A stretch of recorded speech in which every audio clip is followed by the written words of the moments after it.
All right, folks, thank you all so much for being here. The time is now 12:30, so we're going to begin our meeting. This meeting is now open to the public, and we have started recording. We're going to begin with an introduction to our Spanish interpretation, as well as our language justice statement from Tanya Johnson. Hi, everyone. Good afternoon. My name is Tanya, and I'm the staff Spanish interpreter for the Office of Environmental Justice at CDPHE. Today, I'm working with my colleague, Suli, perdón. I'm going to read the Zoom instructions and the language justice statement in Spanish and then repeat it in English. Hola, buenas tardes. Me llamo Tanya y soy la intérprete de la Oficina de Justicia Ambiental del Departamento de Salud Pública y Medio Ambiente de Colorado.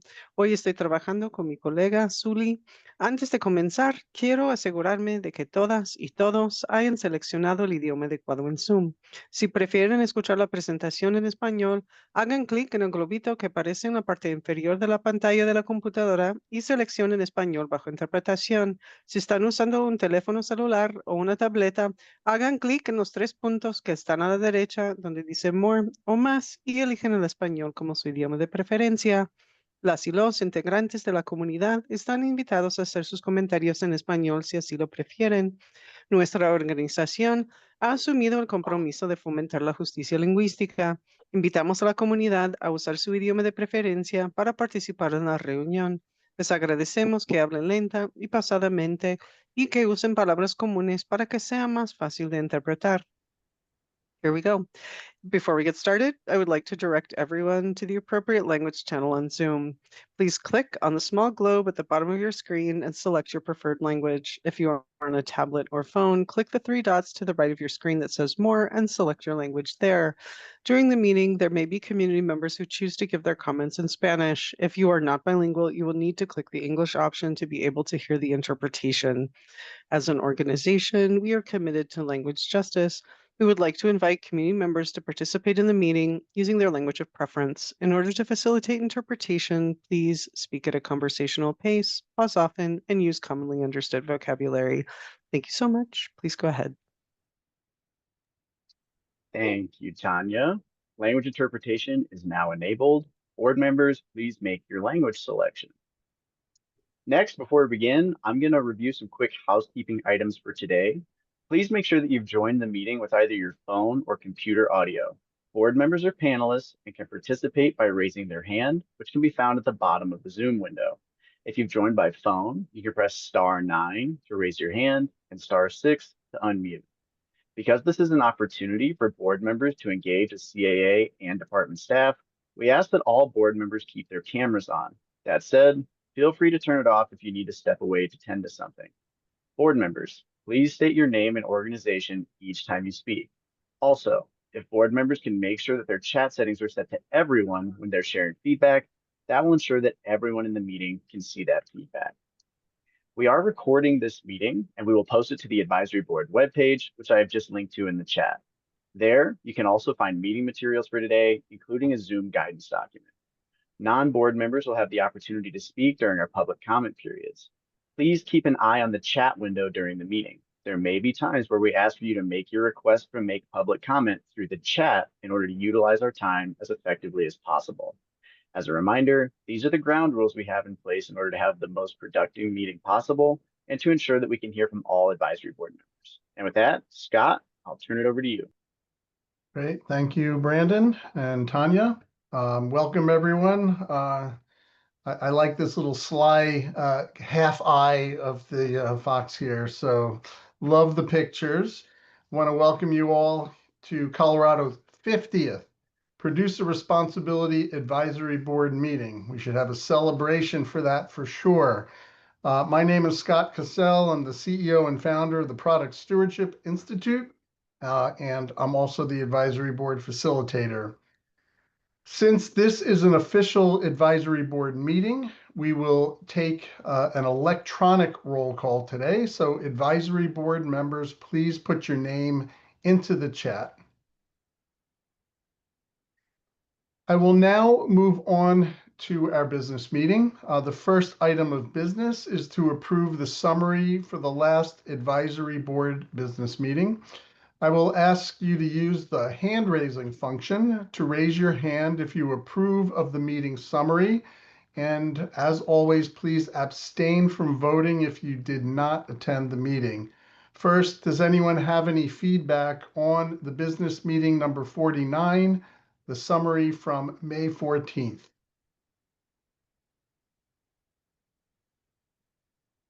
Okay, not seeing any there. Would someone then like to make a motion to approve the meeting number 49 summary? Brian Loma, Green Latinos, move to approve the minutes. Thank you, Brian. Do I hear a second? Gail? Gail Thank- Gary, City of Steamboat Springs City Council. I will second the motion. Thank you, Gail. All those in favor, raise your hands, electronic hands.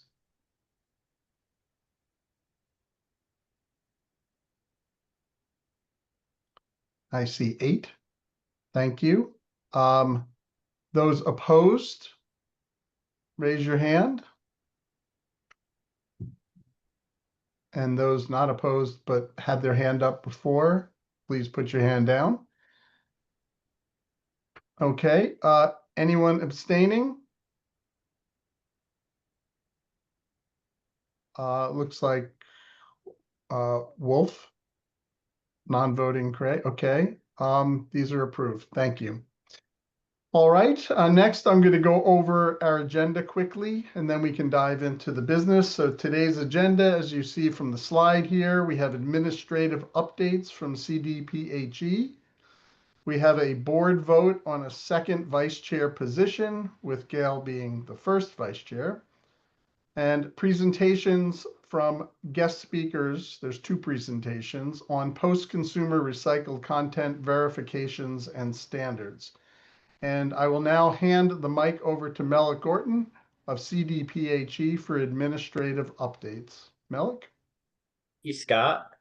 Chris Howes, who occupied the retail seat on the advisory board, has resigned. We thank Chris for his dedicated service to the board over the last 2 years. CDPHE posted an application for the retail seat, which has been available on the Producer Responsibility for Statewide Recycling webpage since mid-May.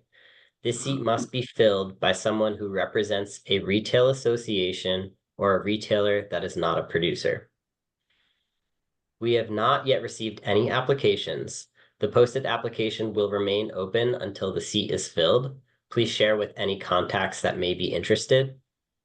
In other advisory board related news, the municipal seat application is now closed. CDPHE will provide updates at the next business meeting on July 9th, where we will announce a new board member. Moving on now to updates about the LPMA plan. CDPHE opened the public comment period on May 20th for LPMA's individual plan proposal. The public comment period is open for 30 days through June 19th. CDPHE will consider all public comments before deciding to approve or reject LPMA's individual plan proposal. Members of the public, if you would like to submit public comment on LPMA's plan proposal, please visit the Producer Responsibility Program for Statewide Recycling webpage for instructions on how to do so. The link is already in the chat. Those are CDPHE's updates for this meeting. Back to you, Scott. Great, thank you, Melik. We will now move on to our next order of business, which is to nominate and vote for the additional vice chair. To refresh everyone's memory, back in January, the advisory board voted to appoint a second vice chair who could stand in for the chair or vice chair as needed on advisory board business meetings.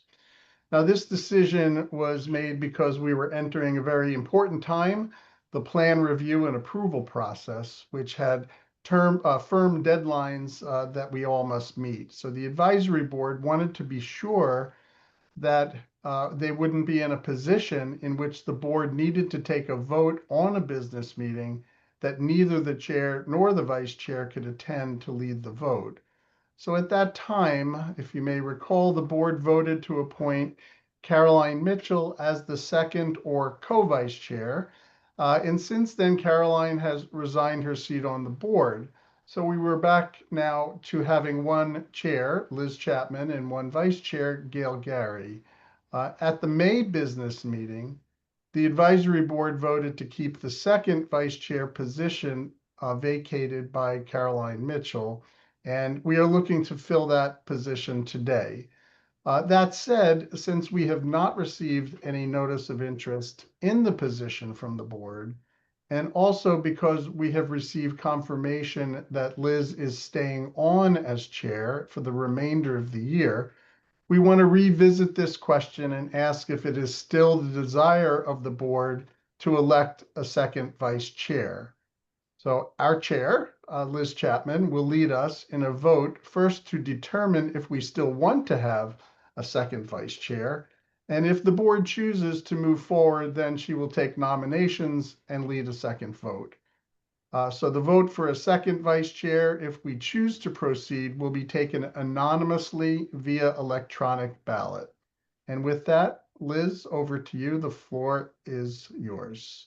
We do have, is there a question, Liza, that you have for us before we begin? No. Oh, no, I'm sorry. That was an accident. Okay, great. Thank you. All right, Liz, over to you. Thank you so much, Scott. Liz Chapman, Recycle Colorado.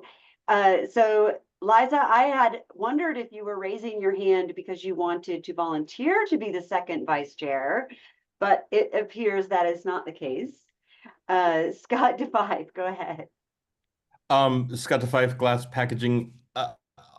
I had not offered because I felt it was better to have a resident of the state of Colorado be in there, but if the board still wants to have a second vice chair position and no one else has stepped up, and in the extraordinarily rare circumstance where I think the second vice chair may be necessary, I am happy to do it if that helps us speed this along. But if the board doesn't want the second position, I'm also happy to vote for that.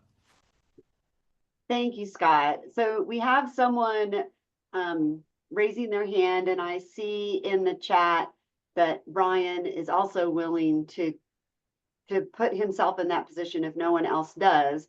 So what I would like to ask, are there any comments from the board in relation to, do we need a second vice chair, or are we satisfied with a chair and a vice chair? Would anyone like to make a comment on that as the topic at hand? Liza. Yes, Liza Marin, Swatch County. I think it's advantageous to have a plan. So if for some reason our chair and vice chair wasn't there, I think it's nice to have a plan. So I would be in favor of it, especially with two people offering.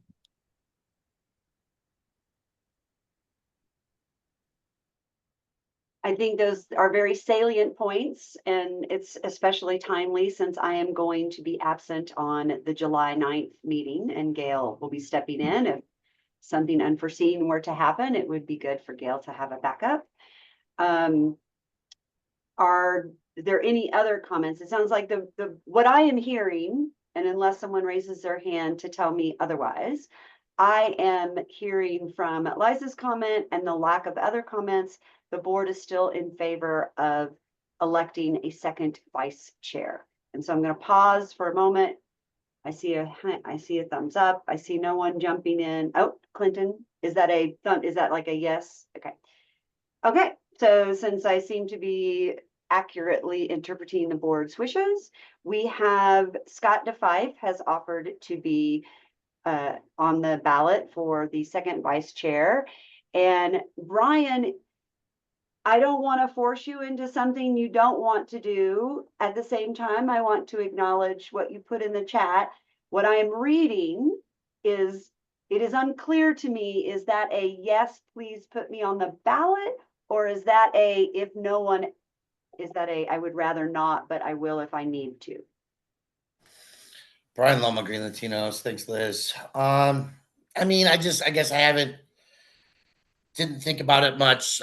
We all have so much going on, but I hear Scott's concern about in-state person, and I don't see that the role requires so much extra work that it would be onerous. So I would be willing to serve in such capacity as needed if nobody else is locally here in Colorado throwing their name in the hat. Well, thank you, Brian. The position we are in as a board is we have a limited number of Colorado residents that can step up. At this point, the only people left besides yourself would be Liza and Mark and Rick. And I'm not hearing, and Clinton, sorry, and Clinton. And none of them have said they want to do it.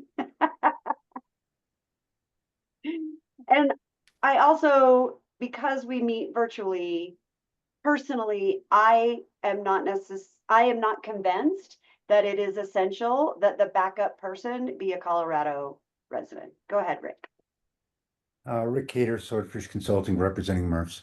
I do like the idea of a Colorado resident. I think it gives us some credibility and understanding that Brian has offered up. I would move to accept Brian's offer for this role. Thank you, Rick. And Scott Defy. I will graciously withdraw. No, I just, I wanted to defer to the Colorado residents for the Colorado EPR Advisory Board. Happy to do it if necessary, but I think while not necessary because it's a virtual, I still think it's a better thing. Okay, that seems to be the sentiment of the group, notwithstanding other comments. And we have someone as a resident of Colorado who is willing to be nominated. So, and I hear what you're saying, Liza, in the chat, that you feel that you're so new to the board, it's not the appropriate time for you to step into leadership, and I can appreciate that.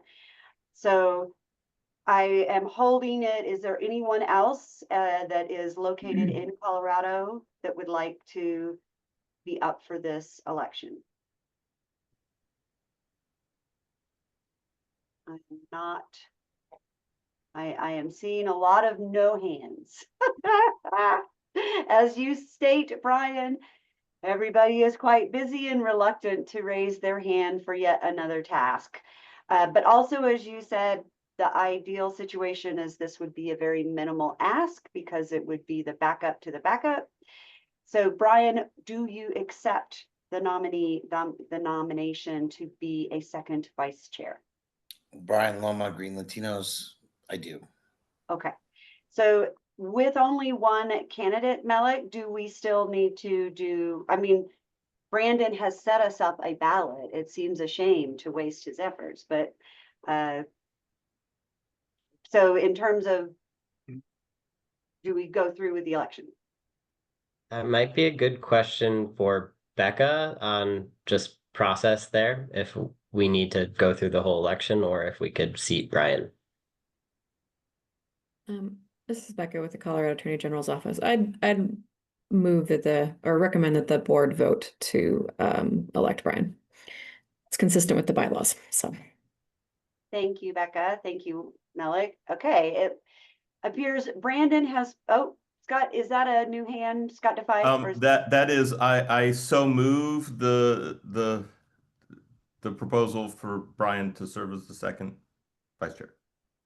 So we have a motion for Brian to be up for election to serve as second vice chair. Do we have a second to that motion?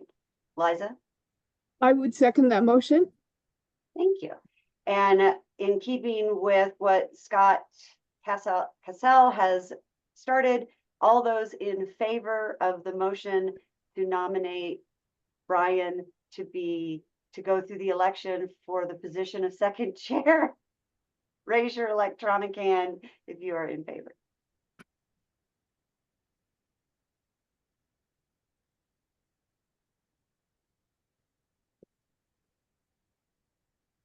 And I am going to fill the space briefly while those that just voted in favor have the opportunity to take their hand down. And now I ask, are there any opposed to that motion? To put your electronic hand up. And those who are abstaining.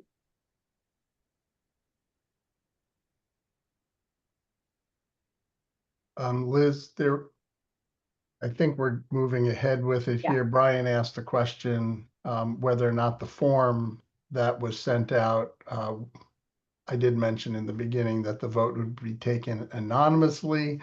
If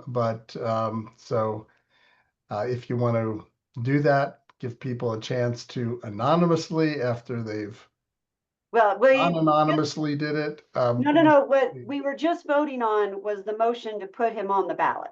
Okay, got So it. we have voted to put him on the ballot. He is now officially accepted. My He's on the apologies.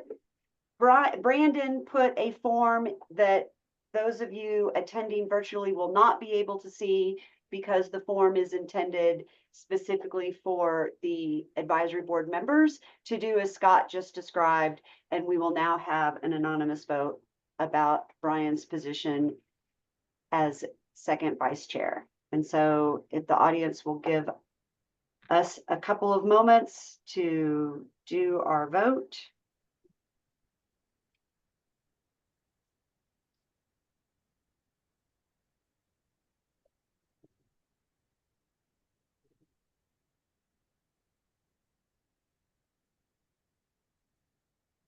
I will defer to Brandon to tell us when we have finished voting and what the results are. At this point, I believe we're at a quorum here. We have 8 yes votes out of 8 casted votes. All right. So Brian, congratulations on stepping in with no pressure at all into the second vice chair position for the advisory board.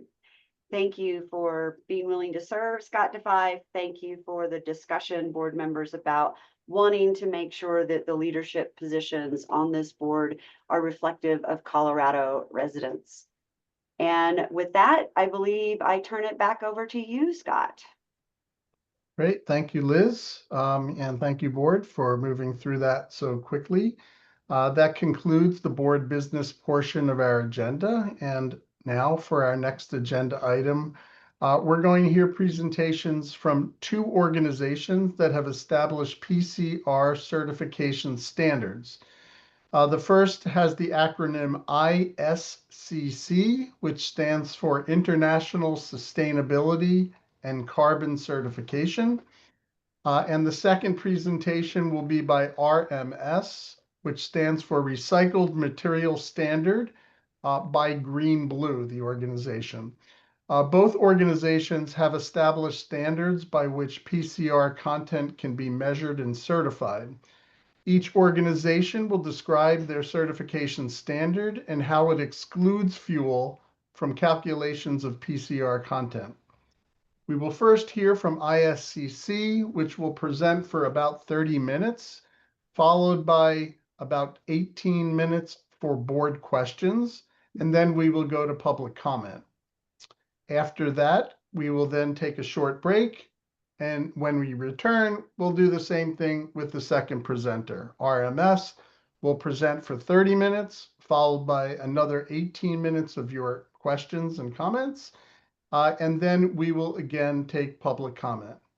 Before we begin, I want to take a moment to reorient everybody to the reasons why these presentations are being given. Thank you for that, Brandon, putting up slide 12. So these presentations directly respond to the advisory board's request that certification organizations present their standards to the board to describe how these standards exclude fuel from calculations of PCR content when using the mass balance chain of custody method with free allocation. These presentations are part of preparing for the review of CAA's amended plan proposal, which is expected to be received on June 30th.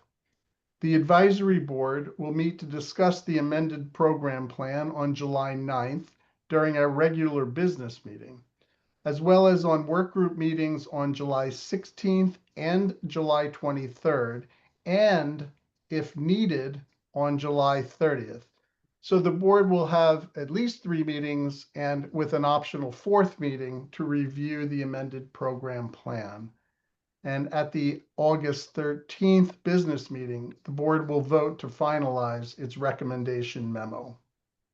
Now, to lay the groundwork for the presentations, I will quickly review key information related to PCR from the statute for the producer responsibility for statewide recycling program and from CAA's draft program plan.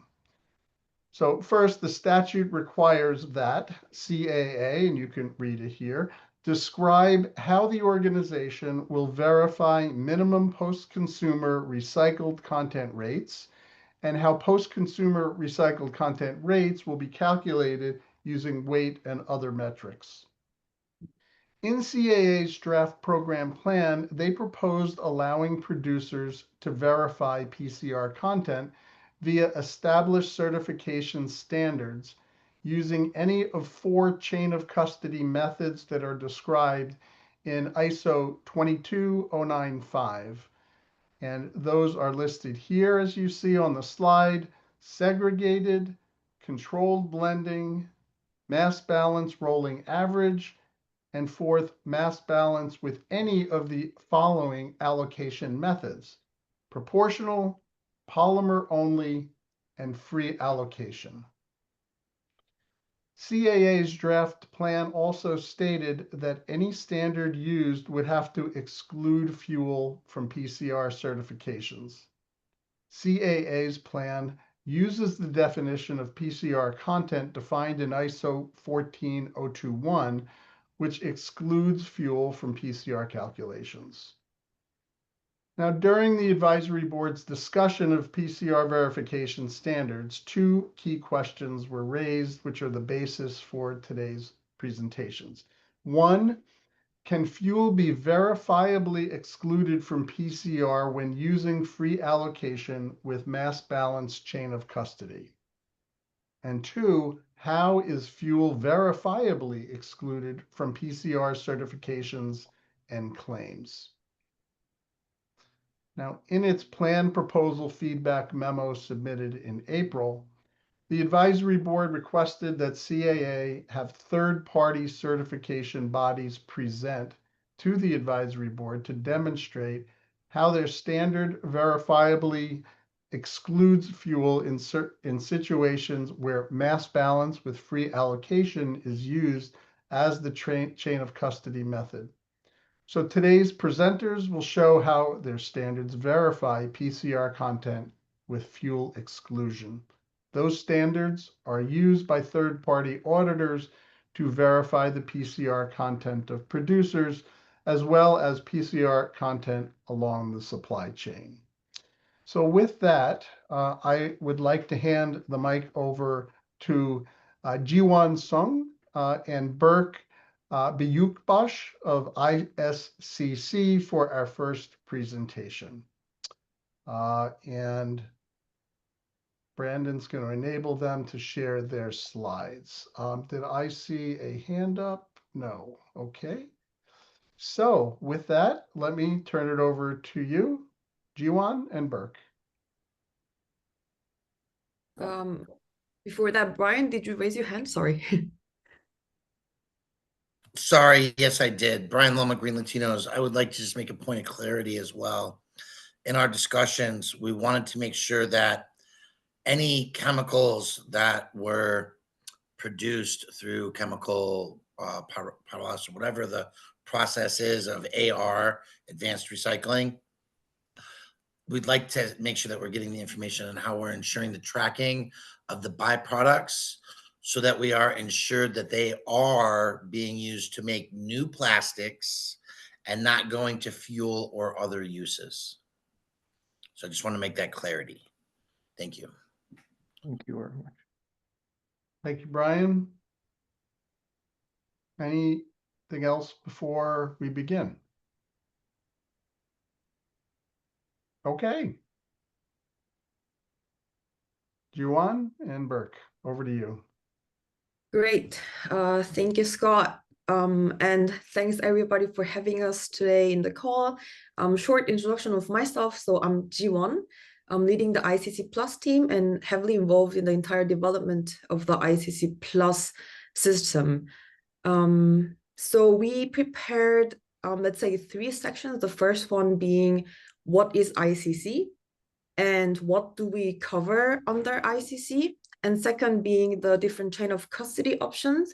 And of course, including the mass balance and different mass balance attribution options, including the fuel use excluded mass balance attribution option, and what we're planning to do to verify the fuel use excluded attribution option.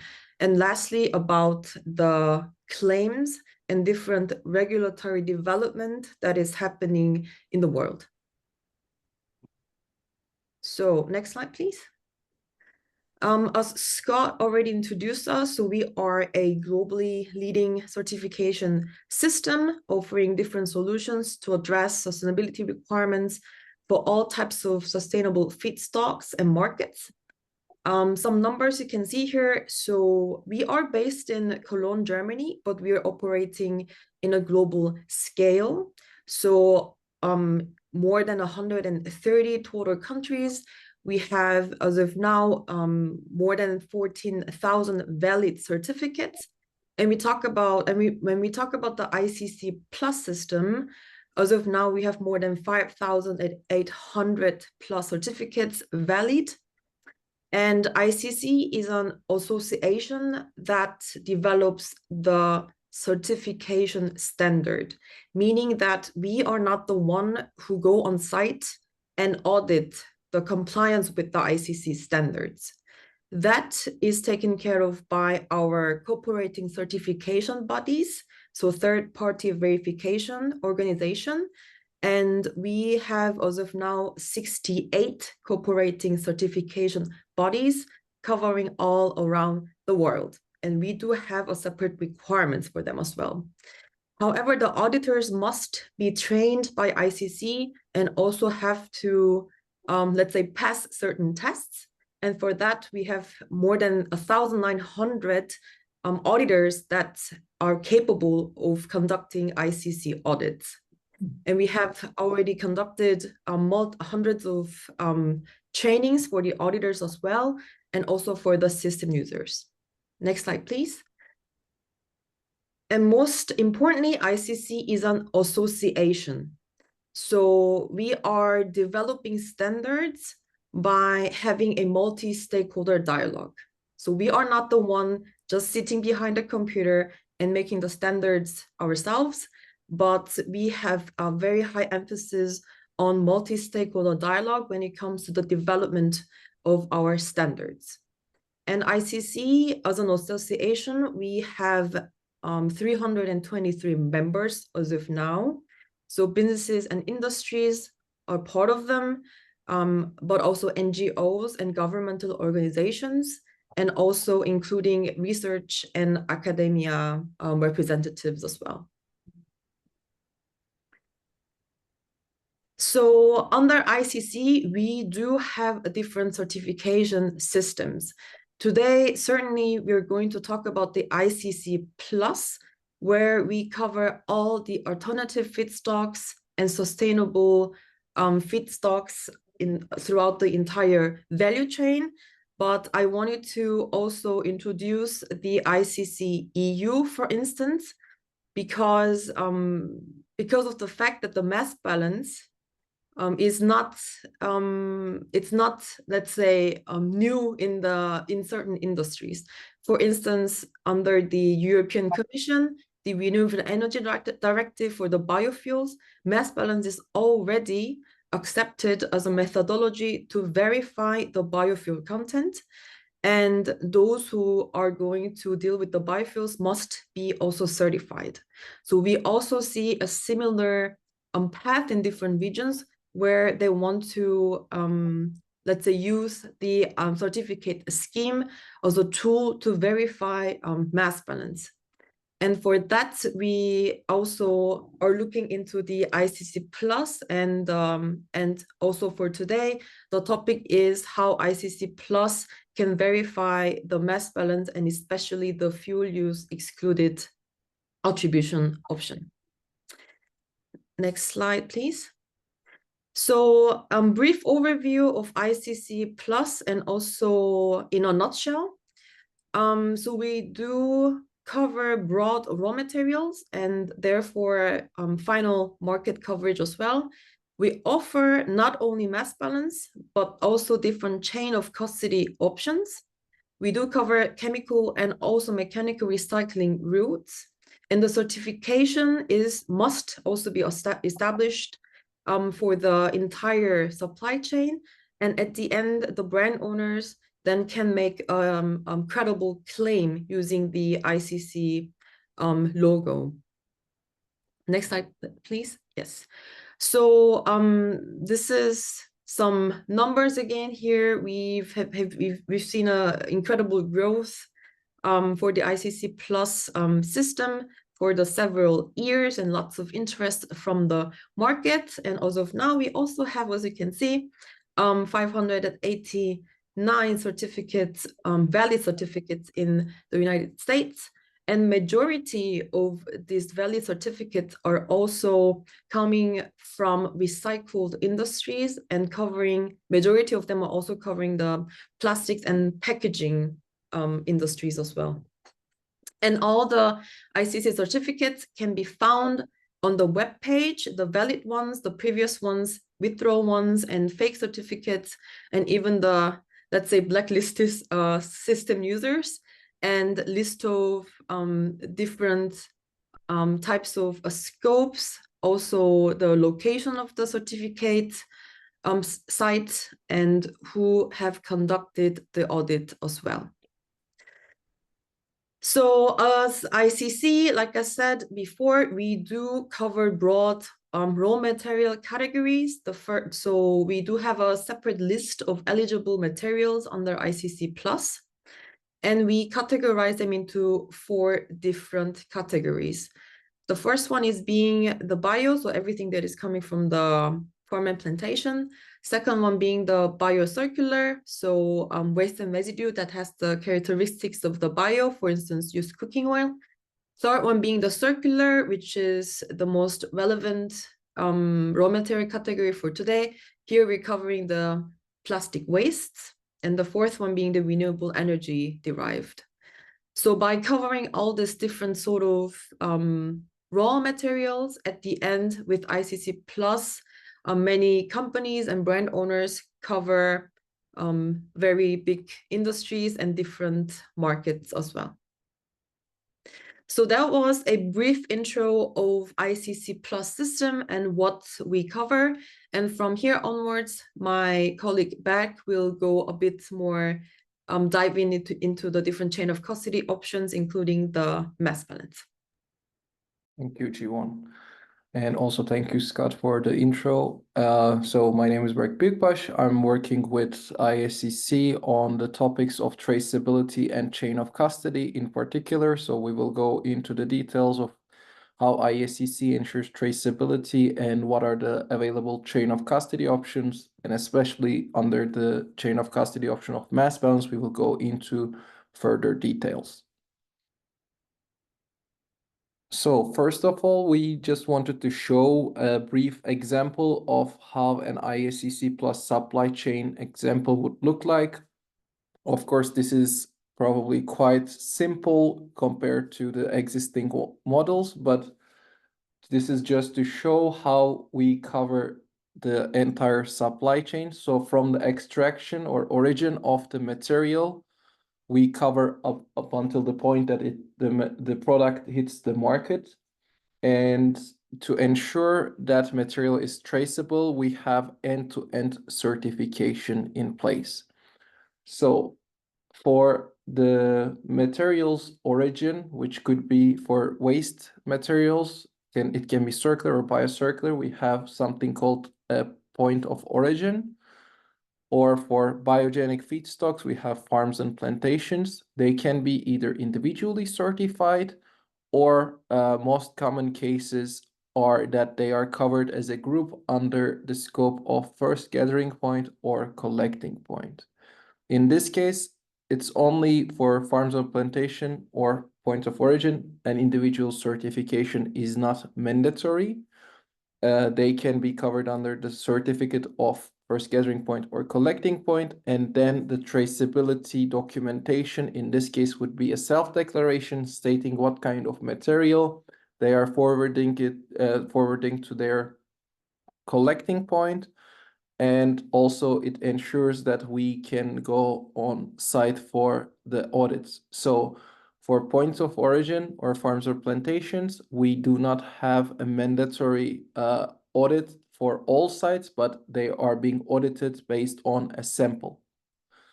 After the first gathering point or collecting point, it's mandatory for each and every supply chain element to be certified individually. The exception for the supply chain elements here would be transportation. So transportation is not subject to the certificate. Then each and every supply chain elements has a document called a sustainability declaration, where there is the sustainability characteristics of the material that is being forwarded within the supply chain.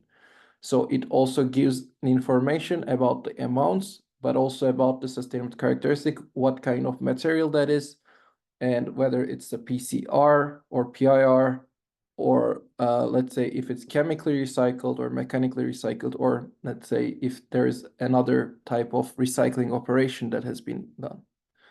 So with this document being handed over at each step, you can trace the material back to its origin, and the brand owners can make credible claims based on what they are receiving.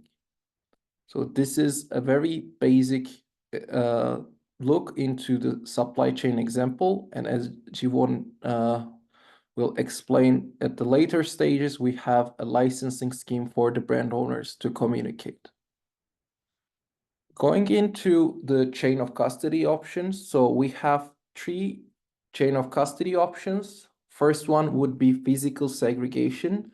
It's possible to do both hard identity preservation or soft identity preservation, or segregated as we call it in ISO.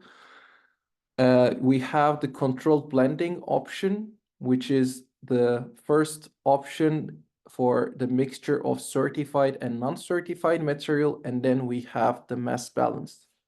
So under mass balance approach, the certified and non-certified material is mixed, but it's kept segregated on a bookkeeping basis. So it ensures that no entity sells more certified products than sourced input material. We have a conversion factor in place that must be applied in terms of any processing.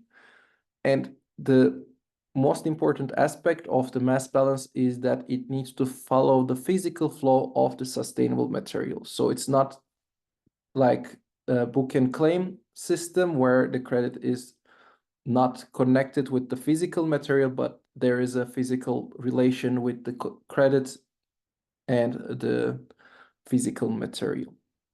We have different ways of doing mass balance, but since today's topic is on the exclusion of fuel, we are focusing on the fuel use excluded approach, but we have also a free attribution, we have proportional attribution, and also as a method we have under ISCC, you can also do both credit method and rolling average percentage method.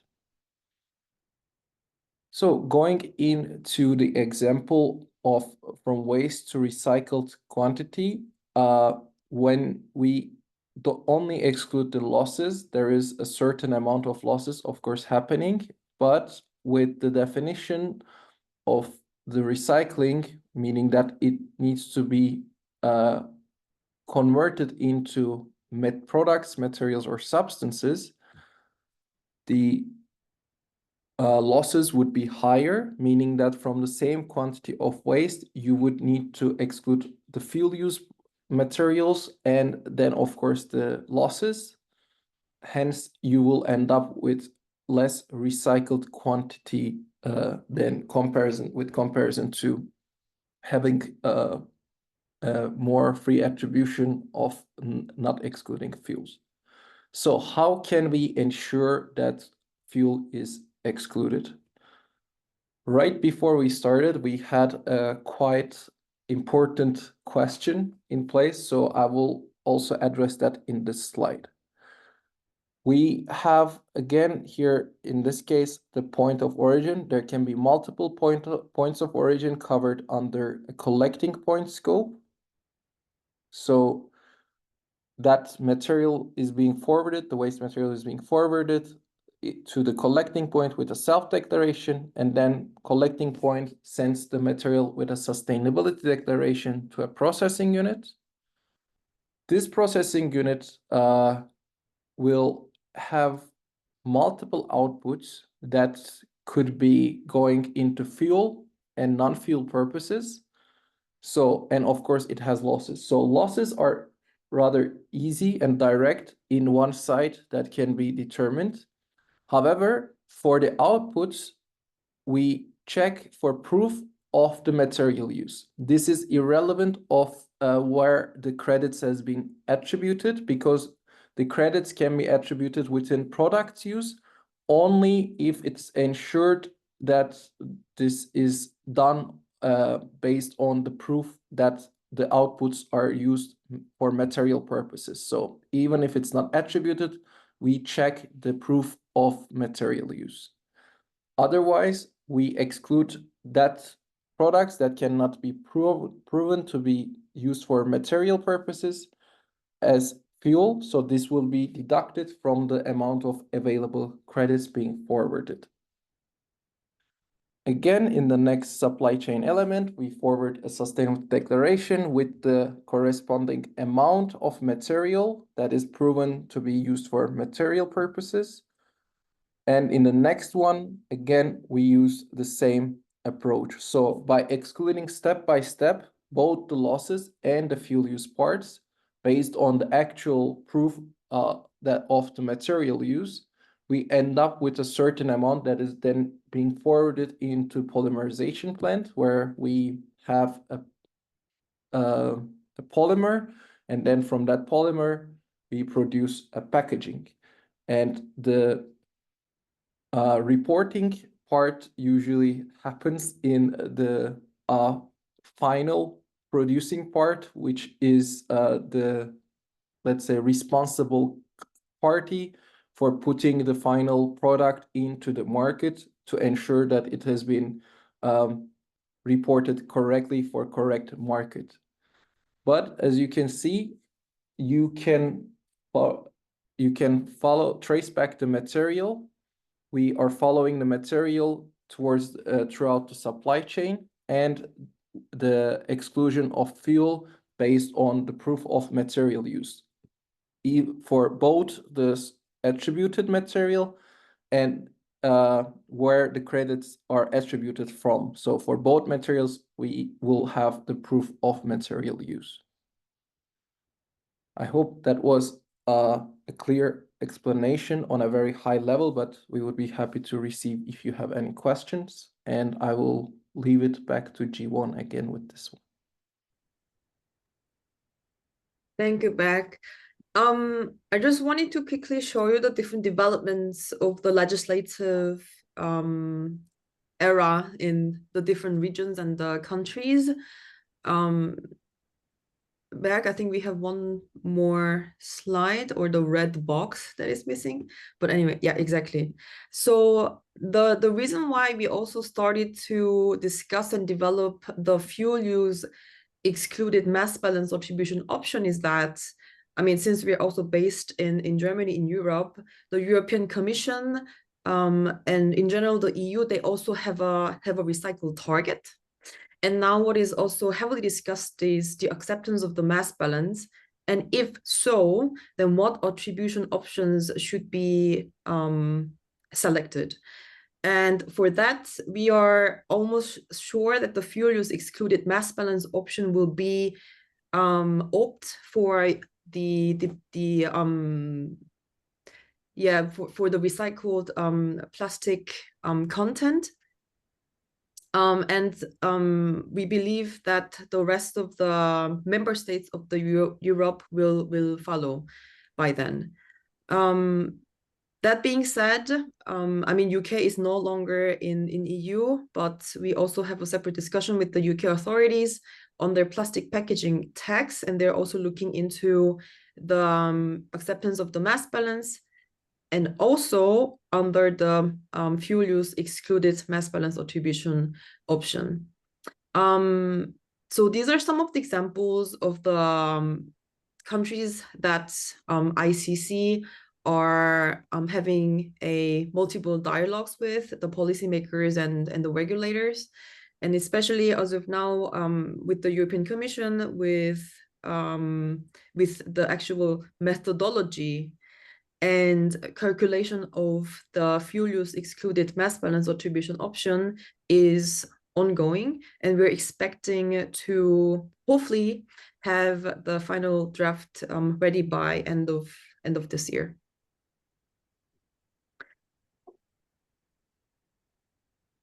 Next slide, please.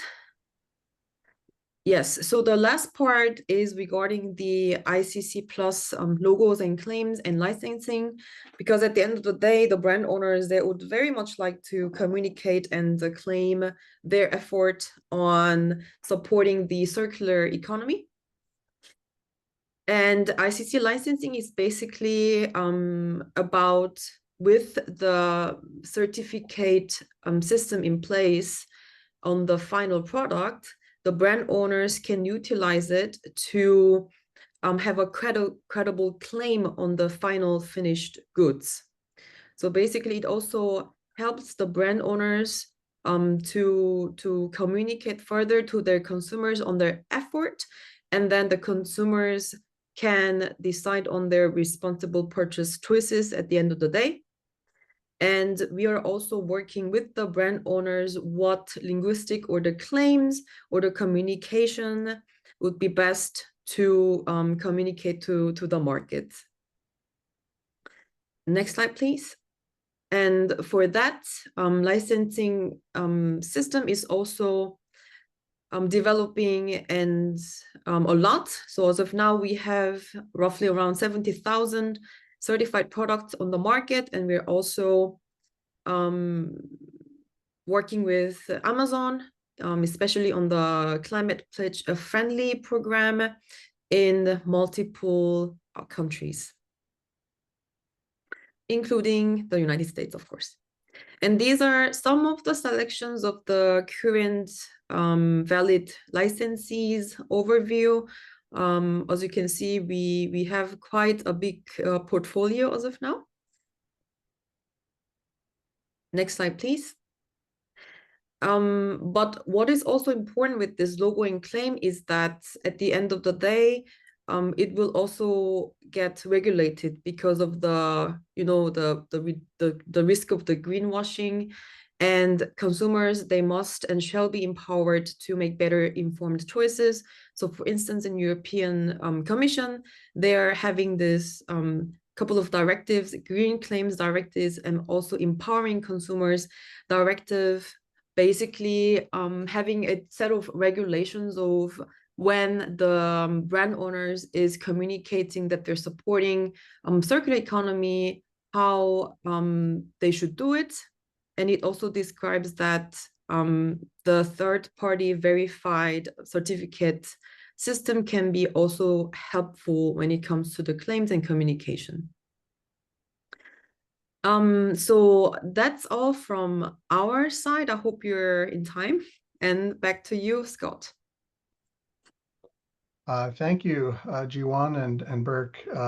You actually have a couple of extra minutes here for folks, so you're well on time. And thanks for hitting all the topics that Amanda and I went over with you. And now's the time to see if the advisory board here members have some questions. I know there's been a bunch of questions put into the chat. I couldn't follow them all and at the same time listen to the presentation. So those that have put some questions or comments in the chat that you want to make right now, please raise your hand, and I'll call on you and you can ask your question or make your comment.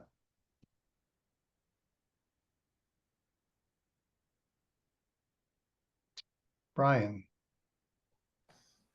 Since I don't see anybody else's hands jumping up, I will start this process. Can we go back slides back to the one with all the little factories in it? Yeah, and just for protocol, as we normally do for sorry. those that are in public, yes. Brian Loma, Green Latinos. Thank you. Thank you, Brian. I'm wanting to focus on this piece here. I'm not sure what NAPTHA is. Can you define that for us? NAFTA is, let's say, one of the outputs of a refinery process, usually a various mixture of long chains of hydrocarbons that can later on in a steam cracker be chopped down into more building blocks like propylene, ethylene, and so on. Okay. In this process, the thing that I'm noticing is that there is a certification or a report that comes in before the packaging is created. Yep. Why is there not a certification post packaging creation to ensure that the materials that come from plastic, we have a content base of what is new plastic? Our concern is that my community's concerns are that if a material is broken down in these chain processes and it is used for anything but new packaging, then it does not count as post-consumer content, as I may understand it. It gets deeper into the questions because maybe the polymers could be used to make clothing instead of packaging, as an example. Then would it then cover our PCR content for the packaging requirements? Yeah. I'll start there, and I have one or two more, but if others have questions, I want to give space. Yeah, maybe I can quickly answer. So the certification, as Jivon explained, and I also showed in the more, let's say, easier example, it's from end to end. So all of these would need to be covered by individual certificates. And if something, let's say, if this propylene or polypropylene is used for something of an other, let's say, purpose, it could still be a recycled content, but maybe not in this context, then it's not going to be reported by the packaging producer or the plastic product producer, but it will be, let's say, if it goes into a textile, it will not be then part of this report in this case. So that's why we said it's only the reporting part is only reflected in the last part, because that's the entity that knows how much packaging with recycled content that they are putting into the market. Okay. It seems to me that that report process would be done after the production, so that as it's going to market. So maybe I'm just seeing the chart and reading it differently than others may.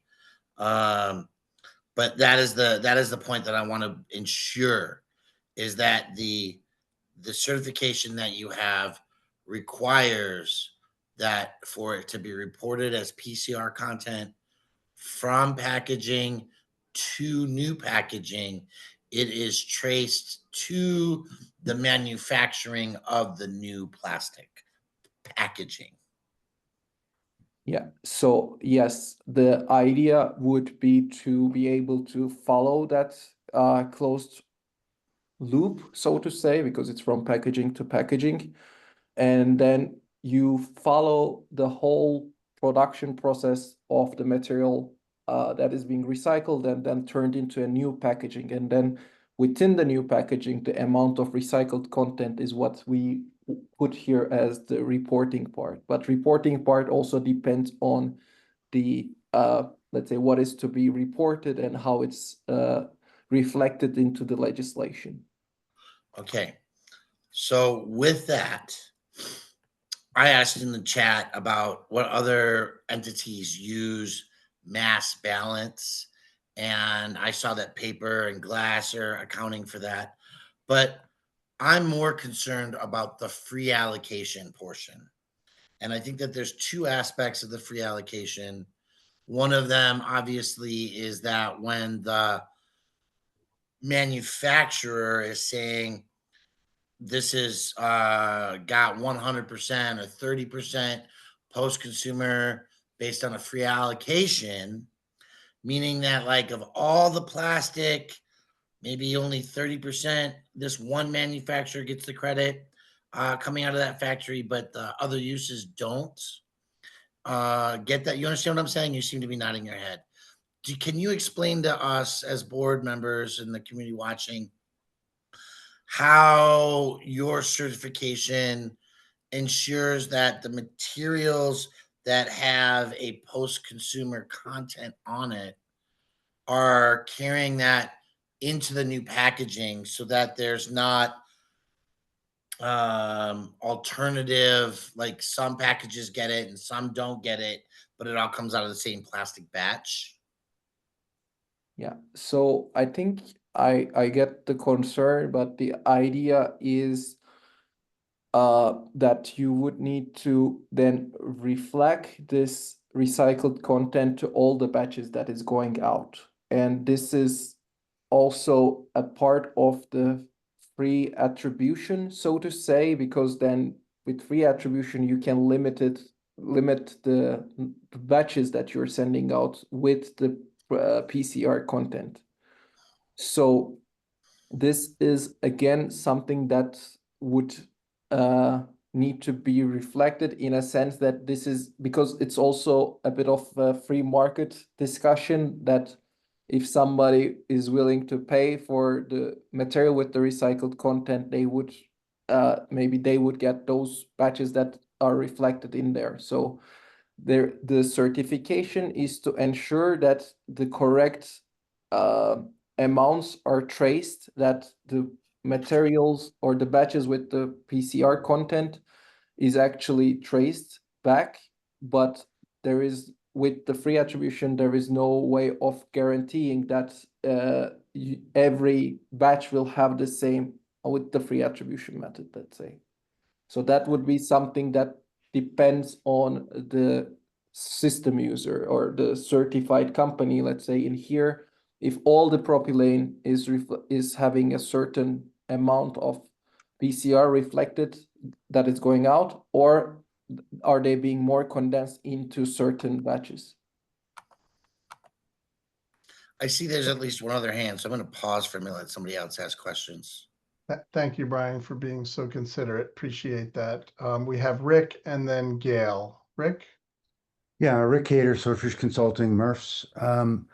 Yeah, Brian, I think we talked about this in earlier discussions. I know this is a tough one. The way it was explained to me, it was almost like in the current statute, we couldn't address this, but in truth and labeling laws, we probably could. So, and so I don't know how we address it, given that it seems to be a labeling law issue versus how they're tracking it kind of issue, right? That's my point. Thanks. Thank you, Rick. Over to Gail, and then Brian will come back to you if no one else has their hand up. So Gail?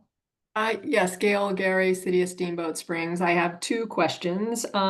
One, just to make sure I'm understanding, I believe that the comment was made that this fuel excluded mass balance is a new process.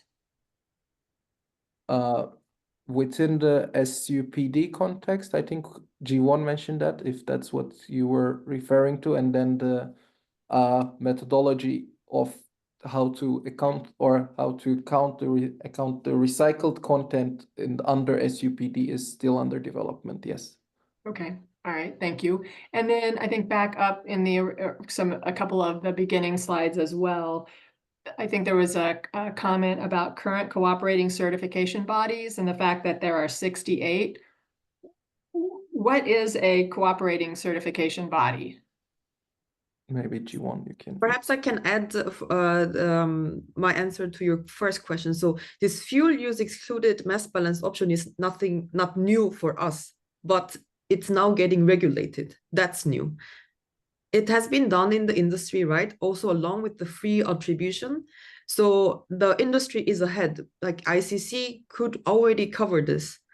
Same with the other chain of custody options as well. Physical segregation and control blending are also available under ICC Plus. The system users can freely choose, depend on the market and the regulation, what chain of custody options they would like to then use. And now, since the different policymakers in the world, they're looking into, oh, how can we then verify the recycled content and calculate their target. Finally, they're looking into the calculation methodology and deep dive into this different mass balance attribution option. But yeah, my point is that it's not new for the industry, but the regulation and how now the regulators want to define the methodology, that's new. Okay, thank you for that clarification. Thank you, Gail. Thank you, G1. Oh, sorry. I thought you have a second question, right? I do. Sorry. I do have a second. Oh, I do have a second question. Thank you. And you're on the correct slide. So my question is, the 68 current cooperating certification bodies, who are they or what are they? So I mean, So certification bodies are the third-party verification organization. So it's easier if you think of like, okay, for instance, like ICC is making the law. Let's say we are the law-making body, and certification bodies are like a police. Let's say they're the one who go on the site and control if the system user is compliant with the standard that ICC had set up. So it's a third party verification. So there's no conflict of interest. If we make the standard and if we do the audit, then there might be a conflict of interest because certificate also comes with the fee, you know. So therefore we have a cooperating certification bodies. Perfect, thank you. And maybe I'll just, my question is that they are truly independent and they're not industry folks that make up these cooperating agencies. Oh, sorry, back. I think no, so they are usually the already existing and long-lasting, let's say, auditing companies. For example, in the US, the most, let's say, active one was SCS. So you can also see it with all the certificates, what was the certification body, and you can also find all the 68 certification bodies in that we are cooperating with in our website. So it's also in there, and they're not like industrial companies, but rather like auditing companies. Okay, thank you for that clarification. Thank you, Gail. We've got Rick, and then we'll come back to Brian. I just want to give you a time check. We have 10 more minutes for Q&A here, and then we'll hear the second presentation or actually go to public comment. Rick. Yeah, Rick Cater, Swordfish Consulting, MRFs. Can you describe how your process might verify that a brand doesn't claim higher PCR in states with EPR in order to get their incentive for PCR? So you mean higher PCR than what they receive, or what is the average? Yeah, so the brand is receiving is funneling materials through a process. They're then making claims that they're getting materials from all over the country. And how are you isolating what's happening in the United States and I mean in the state of Colorado as it relates to that tracking? Yeah, so we have also a reporting system for the end of the supply chain. And by the way, I'm sorry, but as Pierre, did you raise the hand for answering, or you also have a question? No, it was to answer a Rick question. Sorry. Yeah. But please proceed. I can jump later if you want. Yeah, so the idea is that there is a reporting system also in place for the brand owners to show how much material they have, but the state-by-state reporting is not normally a mandatory part of the ISCC check, because then it's there is a different system in place for the reporting. But in case of such a requirement, then the reporting can be adjusted accordingly. I think Wolf has shared, the language around that, Rick. Pierre Benavides, Circular Action Alliance, sorry. What we've put in the program plan is the national average of the producers, then reflect the proportion that is supplied on the Colorado markets. So yeah, we are not tracking the difference with one state versus another, as we are going on a national basis for that. Okay, thank you. I know Wolf, you had your hand up. Looks like you put something in the chat. Thank you very much here. I mentioned I'd go over to you, Brian, if it's related to this. Otherwise, Liz, do you have a follow-up related to this topic or a new topic? It is a follow-up, but I'm happy to let Brian go. He's been waiting. I just put my hand up. Brian Loma, Green Latinos. Liz, please go first.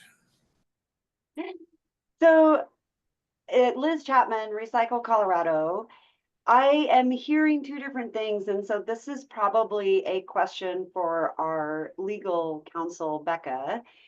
I am hearing on the one hand that there are processes in this certification that allow a company to say our bottle is 50% recycled content, and another bottle says we have 0% recycled content, so that the manufacturer is staying within what they have certified as recycled content in that report to authorities that we're looking at on this slide.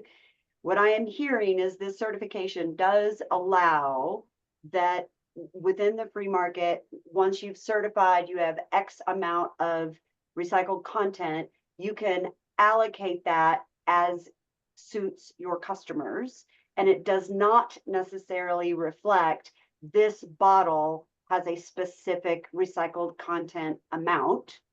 And that led to the question that Rick had about that issue seems to be more of a labeling issue, which is out of scope of the producer responsibility regulation that we are a board tasked with administering. And Wolf's comment, or not comment, Wolf cited the statute that states the recycled content rate is based on national averages. And that seems, to my non-legal mind, to support what Rick had commented, that the specifics put on any one bottle are out of scope as long as this certification process is being followed and no one is claiming more recycled content than they can verify at a national level. So this is Becca with the Colorado Attorney General's Office. I don't know if there's a question per se, but I think that is accurately capturing what is the concern in the statute. So for my reading of the statute is what we really want to make sure is we want to make sure that fuel is verifiably excluded from PCR. And so that's really what the certification process is important for the board. What is actually, yes, in an actual bottle that is marketed to consumers is more of a consumer protection question that is not relevant to the requirements of the statute, not necessarily something that the board needs to resolve at this time. Liz, thank you for clarifying that. And Becca, thank you as well. Jiwan, you wanted to add to that, please? Yes, I think Liz, you did an amazing summary, and this is exactly what is also happening in the European level. So they also have a quota, you know, by member states to recycle certain percentage. But then when it comes to the actual claim on the product, where the brand owners really would like to do, because they want to show their support on the circular economy, then this is regulated in a separate forum like Green Claims Directive, for instance. So I just wanted to add that. And when it comes to ICC plus certificate at the end, if the mass balance is used, then this also must be indicated on the packaging and on the logo. Because we all know at the end, there might be very minimal physical content on the final product if the mass balance is used. So this is also the requirement under ICC+. Thank you. Brian, you'll be the last question or comment here. And then afterwards, I think I saw at least 4 people signed up for public comment. So we'll go to that next. Okay, Brian? Oh, you're on mute. Thank you. Brian Loma, Green Latinos, that last statement, I could see faces of shock in our community as we're hearing that being said. I think I have 2 parts or two things, and then I'm done. First one, you said that this is your standard. So where does ISO come into play? So with regard to ISO, we are aligned with the requirements for mass balance, also the other chain of custody requirements. So we are aligned with that, but of course ISO is in a broader spectrum, and then we have the requirements set in a more practical and more specific way. So, but if we are looking at the ISO, there is an alignment. I asked that. Thank you, Brian Loma, Green Latinos. I asked that because the plan that we're reviewing is based on ISO standards, not on ISCC certification.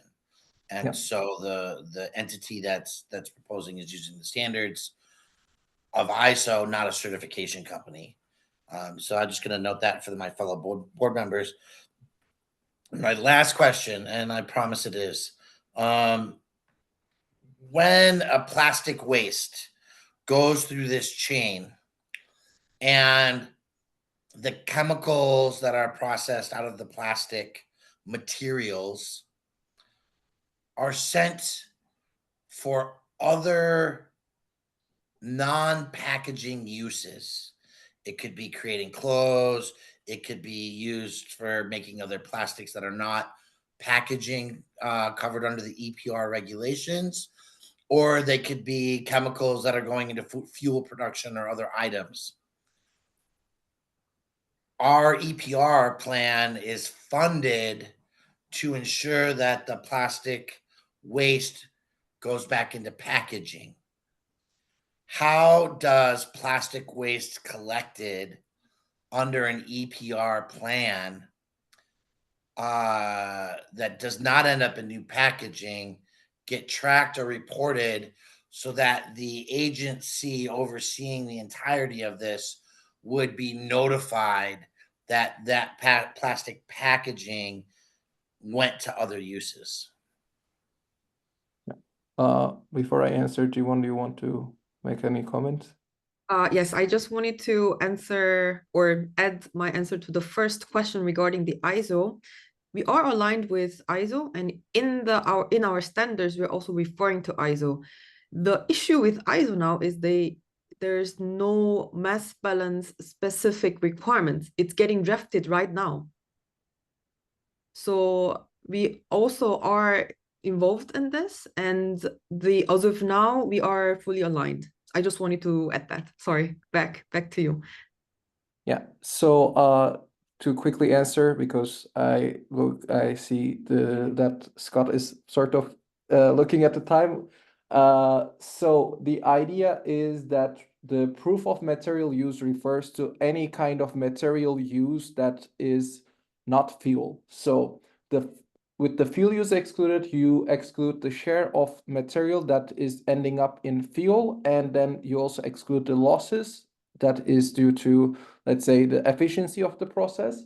However, then the credits are produced that could go into multiple products. However, we put here a linear supply chain, but in reality, the supply chain is more scattered.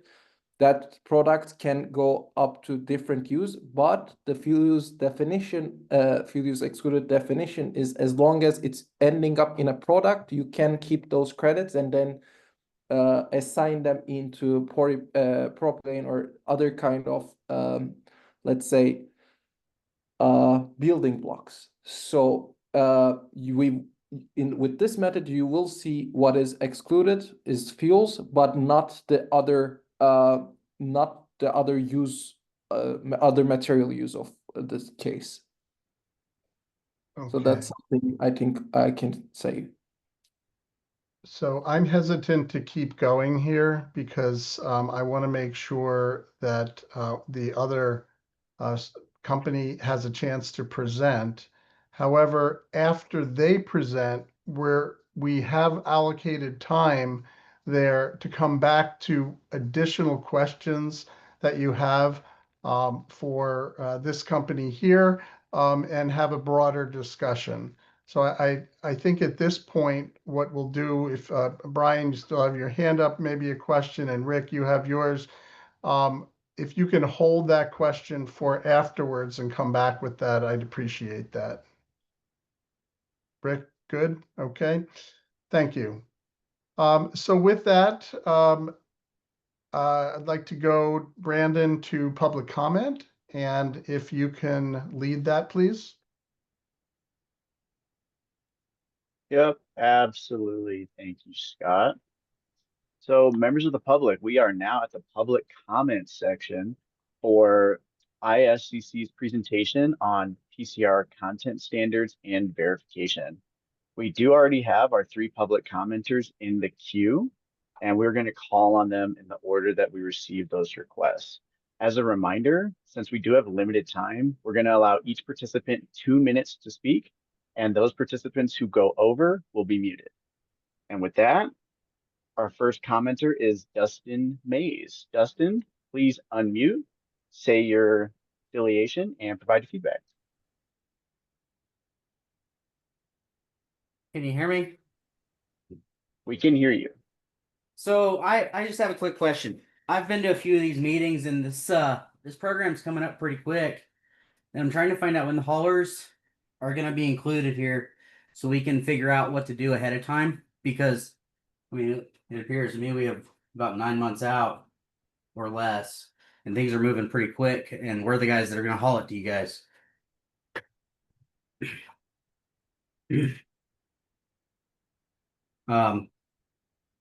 And then we also need to figure out how we're going to pull this money in. That way we can pay our bills to do this. Brandon, do you want to discuss the protocol here? We're not answering questions in this business meeting, correct? Oh, I apologize, Scott. I think I copied the wrong standard there. Yeah, because that's what we do during working group meetings. Apologies there, everyone. Dustin, so with that, and I apologize for the miscommunication there. If you can send that question to eprcomments@state.co.us, the project team can address that question directly to you. See, And I've sent you guys emails about this, and you told me to come to the meetings, and then when I come to the meetings, I get told to wait till the end, and then you guys say it's comments, and then I fill out a survey that comes in my email, and then nothing ever gets said. So I'm just trying to get a handle on this and figure out what we need to do to prepare. Okay, Dustin, we have Wolf here, Wolf Gray. Wolf, please. Hey Dustin, this is Wolf Cray with CDPHE. So I think we've got a couple different things going on here, right? We've got the state advisory board, and then we also have Circular Action Alliance, who is the pro that's responsible for working with haulers and reimbursing haulers and MRFs who are going to be operating this program. So feel free to reach out to me directly or the EPR comments box. We can chat offline and set up something with CAA if you have specific questions on how the reimbursement process works. Okay, at this email that's on the screen here. Yes, sir. Okay, I'll email you. Thank you. And Yuri, did you want to jump in before we go to the next commenter? Yep. So just echoing what Wolf said, send us an email. I dropped the CAA email in there, and that's for everyone that's listening to this. And that goes to CAA. Happy to set a call or talk with you more about how it'll work for haulers. So thanks. Thanks, Yuri, and thanks, Dustin. Okay, we are at our next commenter. Thank you, Scott, for clarifying there. So Renee Sharp. Renee, please unmute, say your affiliation, and provide your 2-minute feedback. Hi, Renee Sharp with NRDC. I have a question about how free attribution specifically works in your system. So imagine that plastic waste gets turned into, 10% fuel, 10% new plastics, and 80% chemicals. My understanding is how this works in the free attribution is that companies can say like, all right, well, we really want actually like, more kind of recycled plastic, credits, for lack of a better word, not so much recycled chemical credits. So therefore, we're going to say like, all right, all of that plastic waste that was turned into chemicals, we're just going to kind of assign that and call it like, PCR. So then if that is what happens, then, but what's actually being created is mostly chemicals. How far are you tracking the chemicals as they're sold into the actual market? i.e., could those chemicals then be sold as fuel? And if so, how would that influence your fuel exempt free attribution mass balance system? That's question number one. Question number two is I just kind of want to confirm based on the slide that you presented, if you had like a pyrolysis plant, for example, and you had a bunch of pyrolysis oil that was being used to power the plant, so being burned as process fuel, I'm assuming that would be counted as fuel, as a fuel use under your system, but I just want to confirm. So thank you. Thank you for asking those questions, Renee. And as Scott pointed out there, this is going to be a time simply for comments, so we're not going to have a Q&A portion here. However, we have taken meeting minutes for these questions, and a member of our team will be able to get back in touch with you in the next couple of days here. So thank you for that comment. And moving on, we are moving to our next commenter, which is Peter Beerbaum. Peter, give me just a moment. I'm going to give you the opportunity to unmute. Once you see that function, go ahead and unmute, say your organizational affiliation, and provide your feedback. Thank you. Peter Beerbaum with One World Resource. I think a very important thing to keep in mind is it's not the fuel itself that's being excluded, it's the pounds of plastic that are going into the fuel. And I didn't hear clearly that if I have a step like the naphtha step, where I have 50% of the material actually going to fuel, and I have 100 pounds of waste plastic coming in, I exclude 50 pounds of those. But what I hear potentially is those 50 pounds can be allocated to material products, provided I produce enough material products. So I think it's important to have those clarifications. I think as I understand the current ISCC plus mass balance with free allocation method, it allows a company to shift on paper waste plastic that is going into fuel to other polymer products on an accounting method. That method would violate the Colorado Act and regulations, which clearly states recycling does not include energy recovery or energy means by combustion or fuel use. So I've not seen a written commitment with regards to those credits being eliminated when they end up in fuel. And I would assume they would end up proportionally in those fuels. The other thing I just wanted to point out is any credit accounting method limits access to PCR credits. Yes, it does go to the higher bidder, which typically favors larger companies over small businesses. Thank you for the opportunity to comment. Thank you, Peter. And we do have one more final commenter for today. We have Rachel Setsky. Rachel, please unmute, say your affiliation, and provide your feedback. Thanks. This is Rachel Setsky with EcoCycle. This is such an important conversation. Thank you so much for delving into it. A couple folks have mentioned labeling and how that comes into what the advisory board is looking into. Labeling for PCR or post-consumer recycled content is incredibly important for building trust in this program to help Coloradans continue to build trust in the recycling system.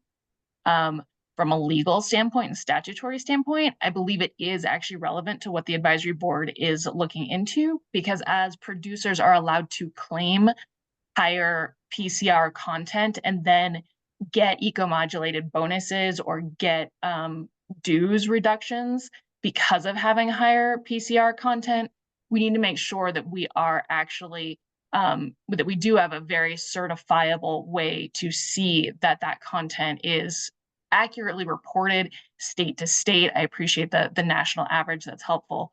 And also in the example that Liz was mentioning about if a producer wants to allocate all of their PCR content to one particular package rather than accurately spreading it out throughout their entire product line. So I do believe it is within what the advisory board is looking at. I think it's a very important thing for you all to decide on. So thank you.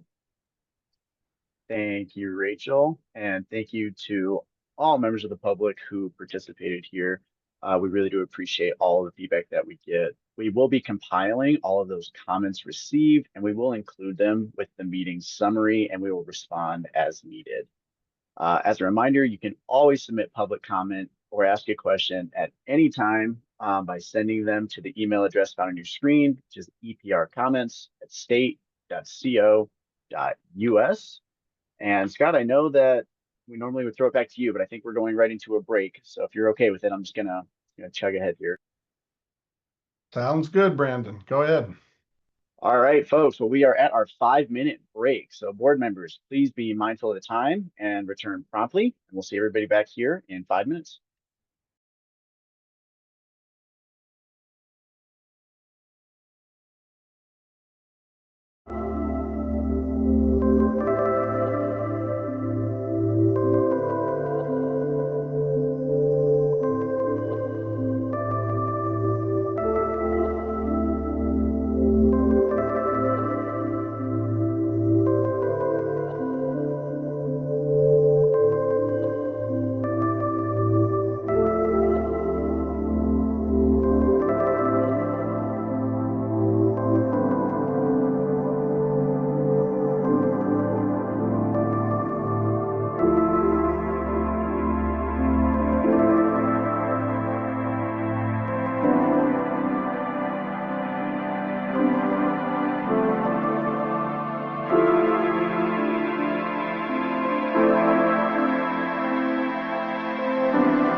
All right.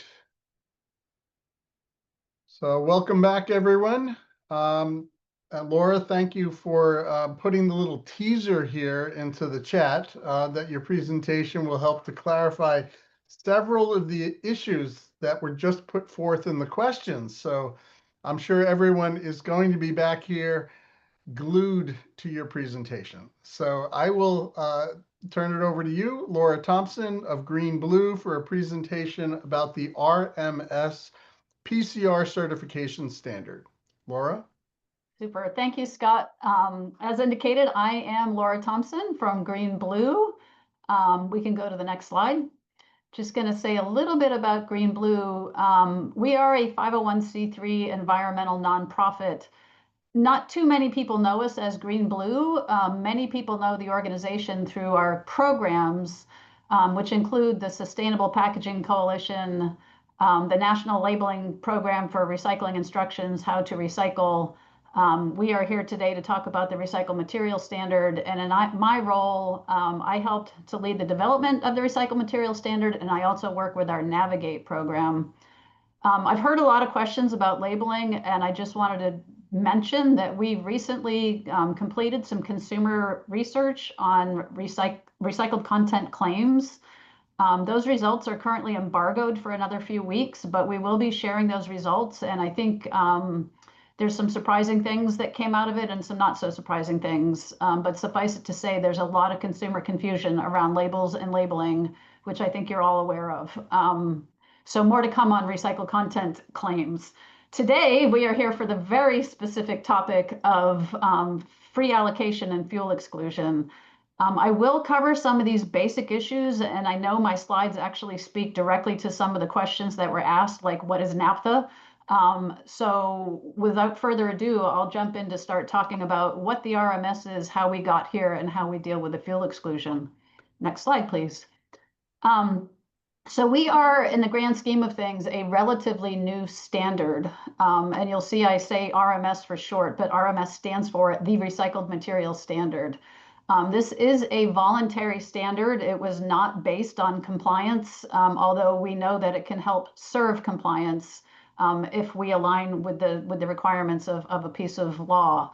When we were doing this, we were doing it for voluntary purposes to meet commitments like the Ellen MacArthur goals and so forth, different sustainability minded organizations with goals to meet recycled content claims. We wanted third-party chain of custody systems, and I think the ISCC team talked about the three-party system. I've got another slide that will cover that. We used what's known as ISEAL best practices.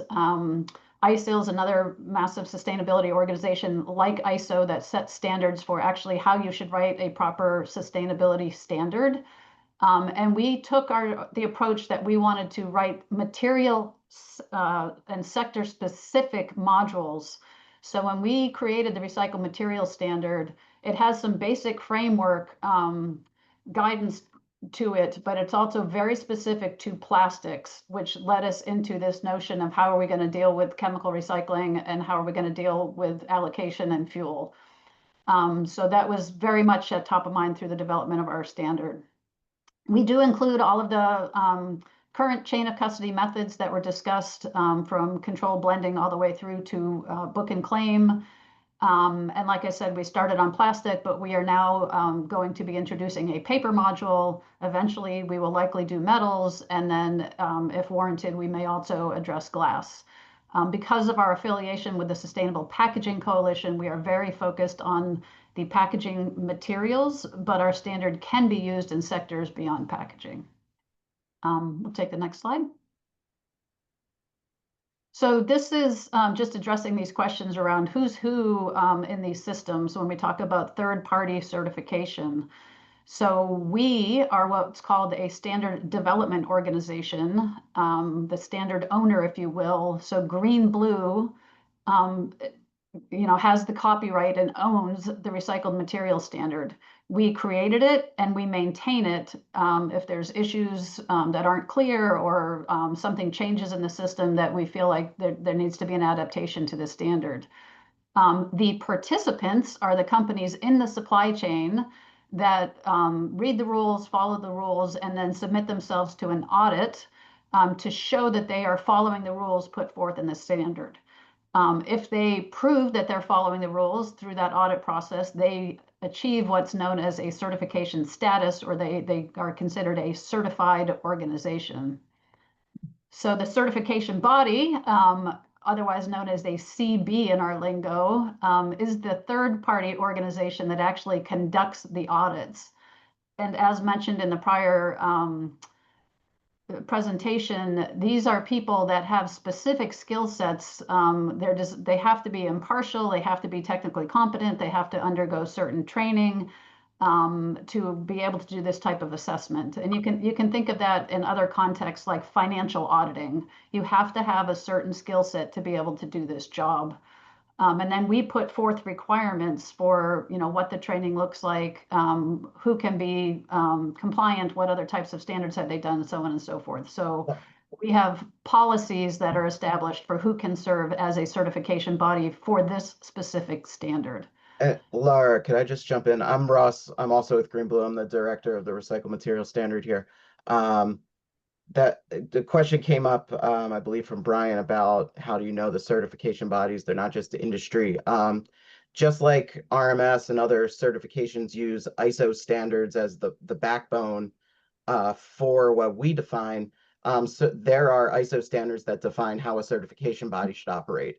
So 17065 is one that we deal with a lot with certification bodies for this type of process. There's plenty of others, but so when we put in requirements, that 17065 conformance is something that is necessary, and also they're independently audited, just like we audit, the plastic supply chain for PCR. They're independently audited to make sure that they maintain compliance to those as well. So there are checks on the system of what a certification body and who competent auditors for a certification body are. Next slide, please. So this just gives you a little bit of context of how we reached the notion of adopting the fuel deduction within our standard. So we were doing this circa 2020, 2021, and this was during the development of the Single-Use Plastics Directive in the EU. While they were going through public comment, we were participating in those stakeholder meetings as in the same time frame that we were developing our standard. We were asked to present as part of the Save Our Seas Act. There was an issue put forth to look at mass balance and how allocation is handled in mass balance. Those webinars are all recorded and publicly available. And I was specifically asked to talk about allocation methods, and all of those presentations are available online.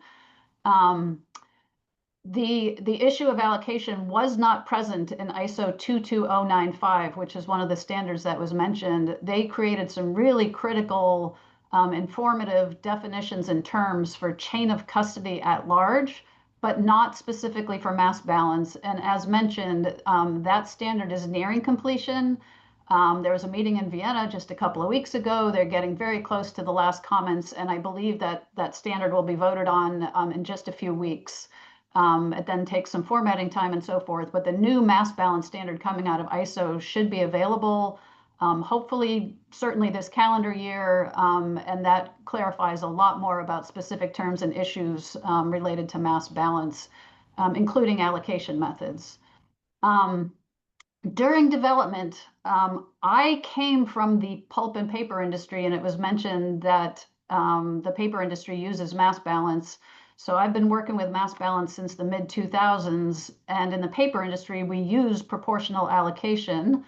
And to be completely candid, that's the only allocation method that I understood. And so we started there that we will introduce proportional allocation, and that approach was actually challenged by the chemical industry. We were receiving comments through public comment about, whether we should or should not allow it. And of course, this debate was going on in Europe at the same time. Through the public consensus process, with our multi-stakeholders, the public comment period, so forth, we agreed to adopt the fuel deduction approach, which we were calling at that point the Green Blue Compromise. It wasn't completely free allocation. We said you can use this non-proportional or free allocation as long as you deducted for fuel. So that's where we landed at the launch of our standard, and we were the very first in the market to create that fuel deduction back in 2021. Because it has not been mandated by law, we have not seen adoption of this for chemical recycling within the US yet. I think the conversation you're having now, bringing this forth through law, through EPR, I think will make a big difference in terms of adoption and set level playing fields across the globe if as more agencies take this approach and require the fuel deduction. But as it stands now, because the industry is not required to do fuel deduction, it's not financially beneficial for them to use fuel deduction. And so our experience has been that they are not using our standard because they don't need to. That said, the RMS has been implemented with mechanical recycling, and I do like to point out that mass balance is also allowed with mechanical recycling. However, we require proportional allocation. I'm not being asked to talk about that today, but I wanted to mention that, and we can certainly address questions on that later. So that's just some of the context of what was going on as we developed it, and just pointing out that we've always had the fuel deduction as a requirement for chemical recycling. Next slide.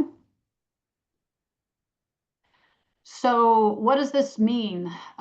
Within our program, we just simply don't believe that when you process a material into a fuel that that's considered making a recycled material.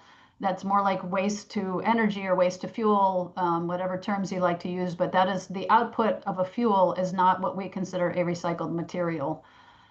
So therefore, the way we look at it is that any proportion that is either consumed on site, if you generate a fuel and burn it on site to power your equipment, or if you sell it as a fuel, it's essentially treated as a loss from the system. It cannot count and be attributed to a product. And that's true for all losses, which was also mentioned previously, that there's always in a process some sort of a loss. Very, very few processes other than storage are 100% efficient. There's almost always loss in a chemical process. And so you can't over attribute what came into the system. You're going to lose some materials when you account for what comes out. So that's a very critical element of any mass balance in any industry, that you have to account for losses, and that's made very clear in the new ISO standards. Next slide. So again, the notion of how to allocate once you have adopted a mass balance system, we said that mechanical recycling, you must use the proportional allocation, and we also state that that is the preferred method for chemical recycling. However, if you are using chemical recycling, we do allow non-proportional allocation. I always like to point out that some systems that are using advanced recycling or chemical recycling, first of all, they don't all need mass balance, and nor do they all generate fuel. So it really depends on the system you're looking at. And I think the system we've been talking about, that I'll continue to talk about here, is when you're using pyrolysis followed by cracking, you definitely need mass balance. And this is where we do allow the non-proportional allocation as long as you deduct the fuel portion. So next slide. So here we are. Apologies, I think when my slides were converted, we got some letters out of order here, but I just wanted to depict a similar supply chain here and be super clear about, where non-proportional allocation applies in this system. So when you have plastics coming from the MRF and those enter the pyrolysis plant, that's what we consider the beginning of chemical recycling. As they make a pyrolysis oil and that oil is sent to a steam cracker, there may also be non-proportional allocation at the cracker. So those are the 2 points in this supply chain depicted here where the non-proportional allocation and the fuel deduction must be applied. And I'll show you some accounting with some numbers here in a minute. Just like with what ISCC showed, the materials then flow through. All of these members have to be certified to be able to carry claims through, and you basically follow the chain of custody the same way. The notion of chain of custody is pretty well set and pretty standard as to who has to be certified, how often the audits have to be, so on and so forth. I also want to point out that in a supply chain like this, in many, many cases, each of these are independent companies. In some cases, they are integrated. And so you'll see some companies that can do pyrolysis all the way through making polypropylene within the same company, some of the large petrochemicals. But because chemical recycling is so new, what we've seen so far is that typically what you're seeing here is 3 separate companies, all which need to be independently audited to maintain the chain of custody and to trace the materials through the supply chain.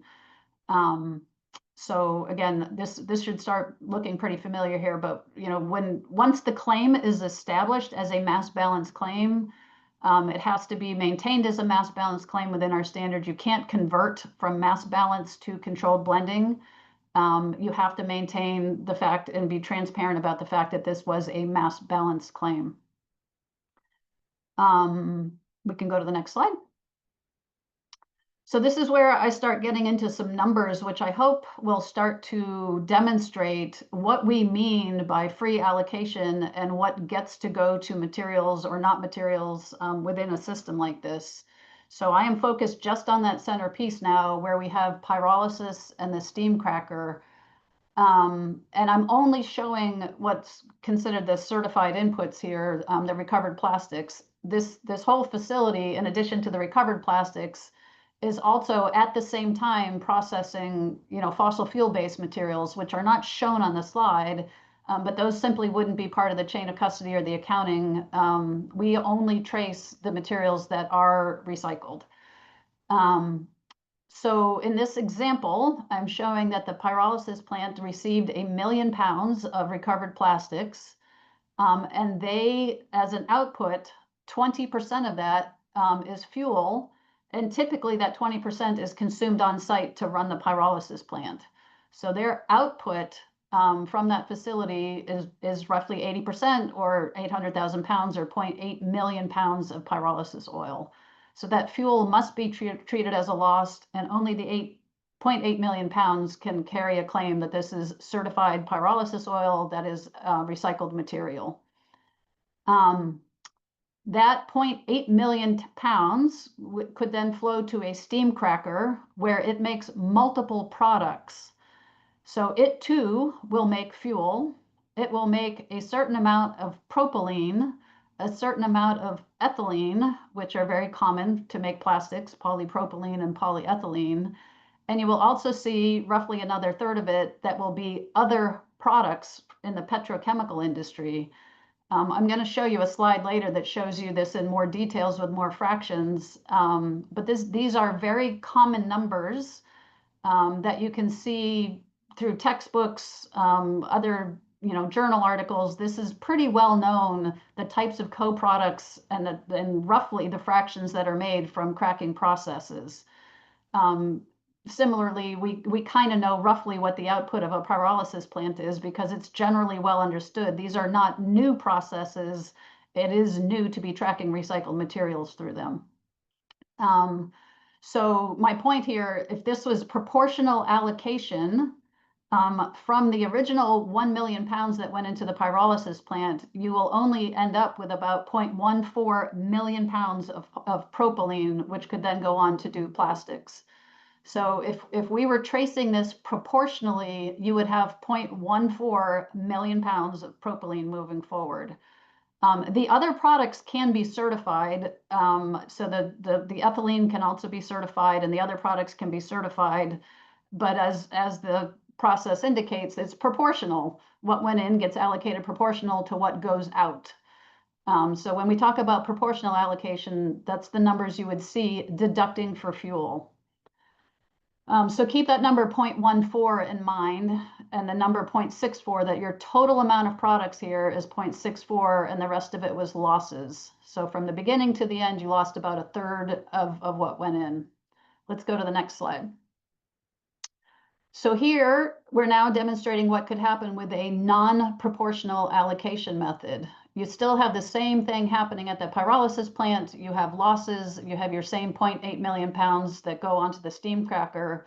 However, here, through the magic of mass balance accounting, a credit-based accounting method, you are now allowed to allocate mathematically all of the recycled material to the polypropylene or to the propylene molecule.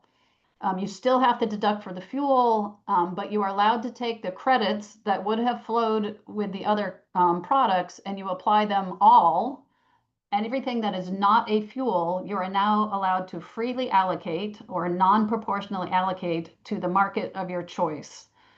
And this is how the free allocation or non-proportional allocation method works. And I think it was mentioned in the last presentation as well that this is really a market-driven initiative to help pull these materials through.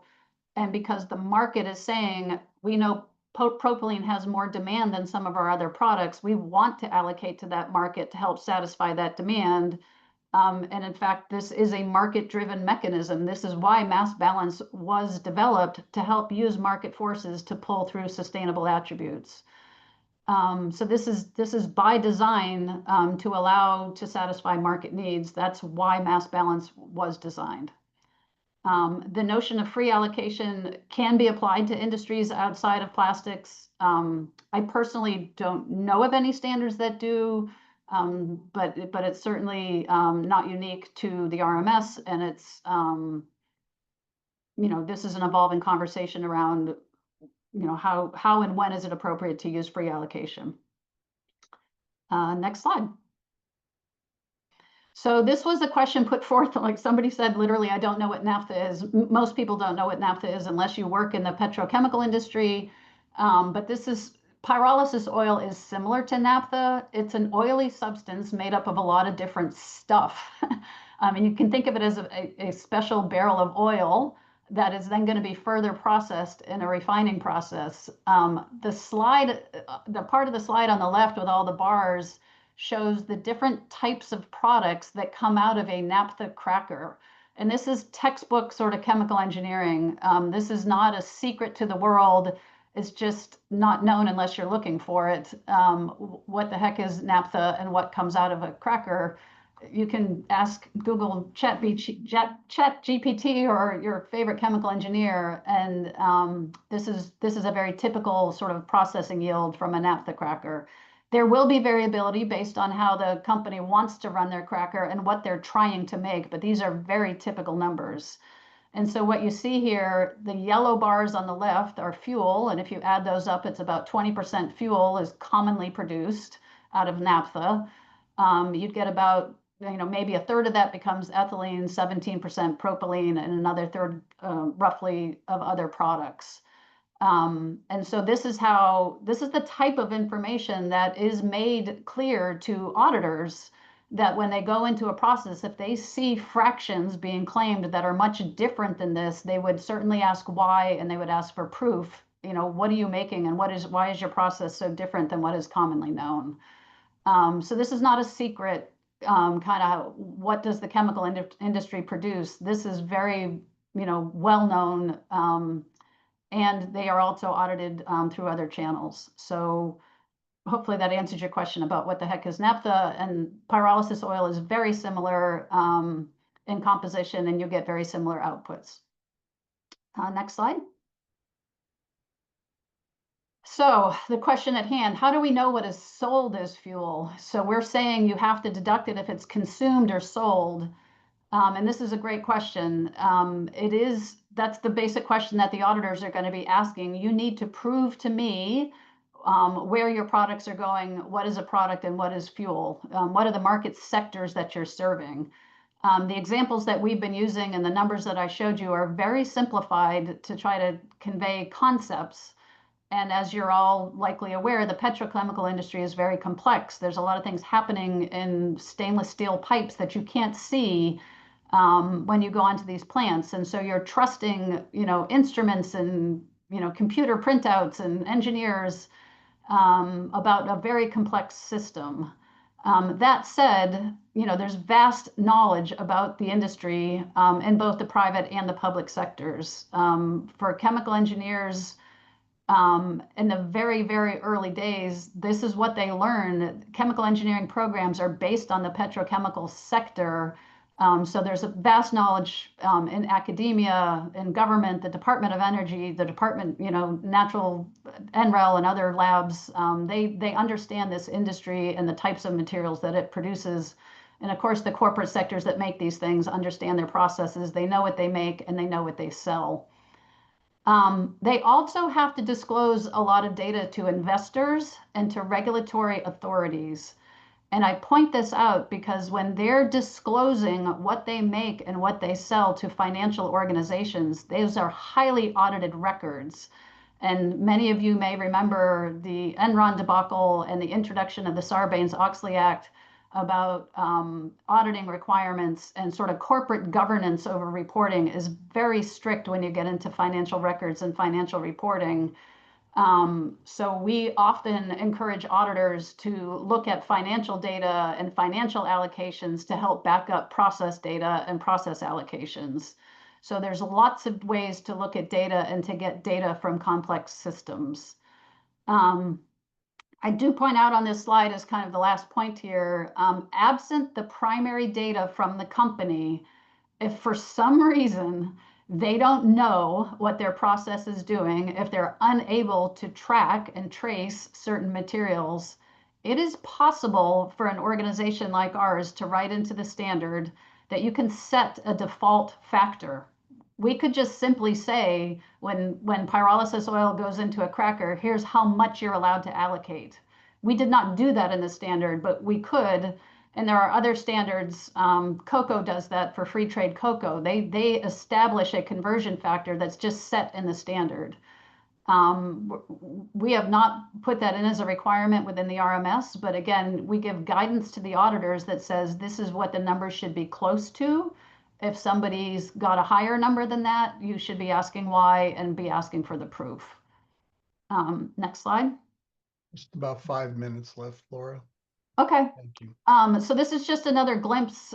This is actually snapshots literally from the ExxonMobil annual report, and it just gives you a glimpse that when they report, they do report their sales volume by energy, how much goes to energy, chemical products or other products. And so there's a certain level of transparency just right there that you can go look at what proportion of what they make goes to energy. Next slide. So we were asked, like, what kind of information does the auditor look for? And I just wanted to point this out. This is a list, but this is the types of documents that they would be evaluating.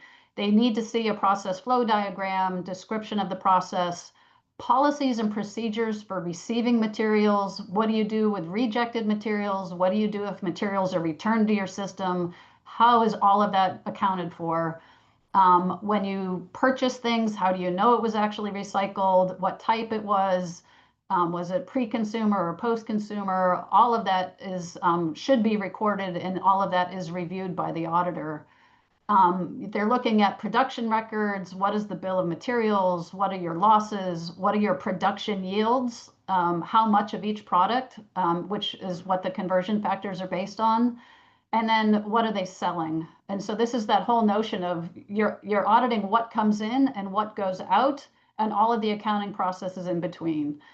So it's a very detailed, very rigorous process to do this kind of audit. And as we pointed out, you need people with the right kind of talent to do this type of audit. Next slide. I also just point out here, somebody asked, how do we maintain or govern our own standards?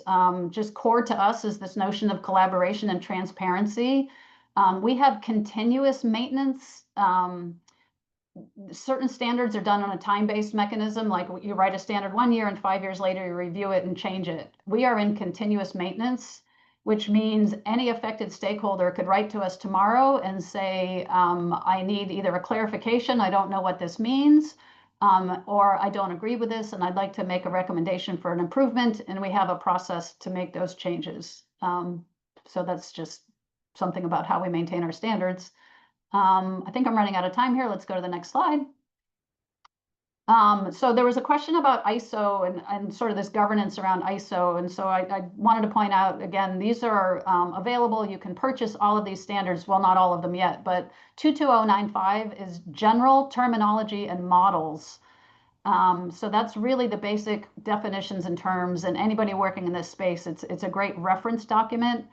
And like we said, these two new standards that are coming out, 13662 is all about mass balance requirements and guidelines. And this one has been under development since 2020, and we are just launching it now. So it gives you a sense of the rigor and the dialogue that goes on to produce these international standards. I will say, having been part of this process since 2019-ish, it's multi-stakeholder on an international basis. They are extremely helpful, but they are not perfect. And nobody gets certified directly to ISO standards in this category. These are informative standards. They're guidance documents. That's why we need these individual standards like the RMS to say, okay, how do you take a standard like 22095 and then apply it specifically for a chain of custody standard, specifically for plastics, specifically for recycled materials. So that's really the skill set that we brought to bear to develop the RMS. I think that might be my last slide. This is just a summary of a lot of what I just said. And the very last slide has our contact information, which I want to make sure people can see for both myself and for Ross, the program director. If you have questions that we don't address today, like I said, we're extremely transparent. We encourage you to reach out. We're happy to answer questions beyond this afternoon. And with that, I think I just squeaked in. Did a great job there. Fantastic. Okay. Thank you for that information. So we're now board members. We're going to have questions for Laura and Ross here if you have them. And I'm going to leave some time then to go back also to if you have questions for G and also Burke as well. But let's start on the presentation that was just given here. And Brian, your hand's up. And Rick, I know you had a question from before, so I just don't want to forget about you from the previous one. So Brian, go ahead. Yeah, Brian Loma, Green Latinos. Thank you for this presentation. I can't tell you how grateful I am for it today.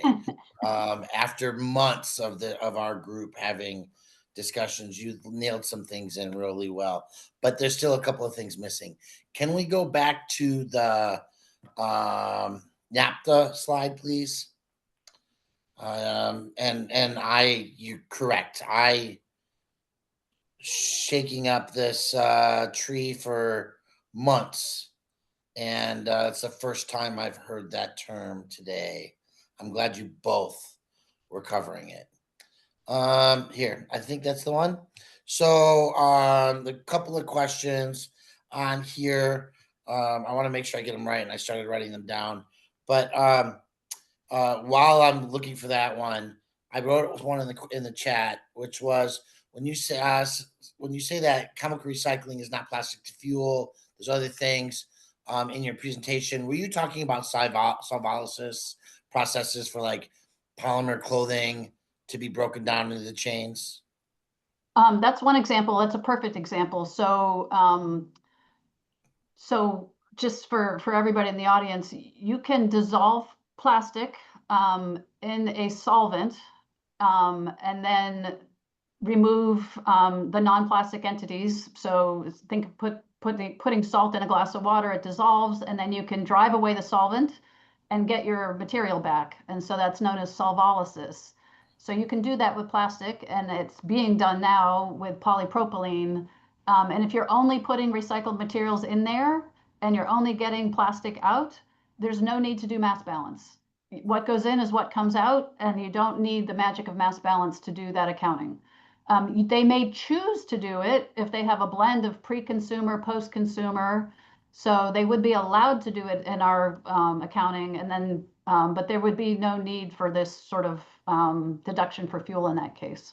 Fantastic. And just because I'm trying to respect a long time that I would gladly consume. On this sheet right here that we're looking at, can you tell me what color bars could be utilized if we were going simply post-consumer content situation like you just described. What could be utilized for new plastics out of this chart right here? So on this chart, if you look at the section that says olefins, those are the materials that are typically used by the plastics industry. So roughly 55 to 60%. So butene and butadiene, if you've ever heard of latex, that's styrene butadiene rubber, SBR latex. And so that's another plastic type of product. You've heard of polyethylene and polypropylene. And then my third question before I turn the mic off for somebody else is, what happens if the output in this processes, whether it's pyrolysis, naphtha, cracking, whatever, if the outputs are chemicals and the chemicals don't go to new plastics, but end up in a fuel or other setting to be created to make fuels? Yeah, so I'm struggling with how to answer this. Most companies know the markets that they're selling into, and that's why I showed you like the ExxonMobil. They know their customers, and they know who they're selling to, and they generally know what their customers are doing. And sometimes, like I said, they're fully integrated and are doing it themselves. So if they're doing it themselves, they absolutely know. If they're selling it, they likely know. The exception to that is when it goes to a distributor, which is generally in this industry a pretty small percentage. I come from the paper industry, and it's I guess my analogy there is like we knew if we were selling to a commercial printer versus a publisher. Like, is it going to be a brochure or a magazine? You kind of just know. Let me rephrase this then, just for a short answer. Does it get tracked? Yes. So that when it's going off to somebody else, you absolutely know it is not being made into new plastic. The you track the certification claim, and so that you know where the claim is flowing. You don't necessarily know where the unclaimed materials are going. But what would have to be done in the RMS, what we certify organizations to produce product groups upon a defined material classification. So in the chemical realm, in this stage, the company would be certified to produce ethylene or propylene or the other outputs there. They would have to show the total output of those, and then that they're a resulting output from the input process, where they will also have to show how much is sold as fuel, or how much, like if you think of mechanical recycling, it's typically like what gets lost in the process, sent to a floor sweep or landfill, what's getting created as a waste. So they have to show the full accounting of that. And then they show literally the sales receipts of here's what we have sold in volume of certified ethylene, or so what you see is the summation of the process and what they're claiming. And if what they're claiming using the process diagrams, the known chemical factors, doesn't match up with the sales receipts of like, wait a second, this seems like you'd be producing more ethylene than would be physically reasonable from here.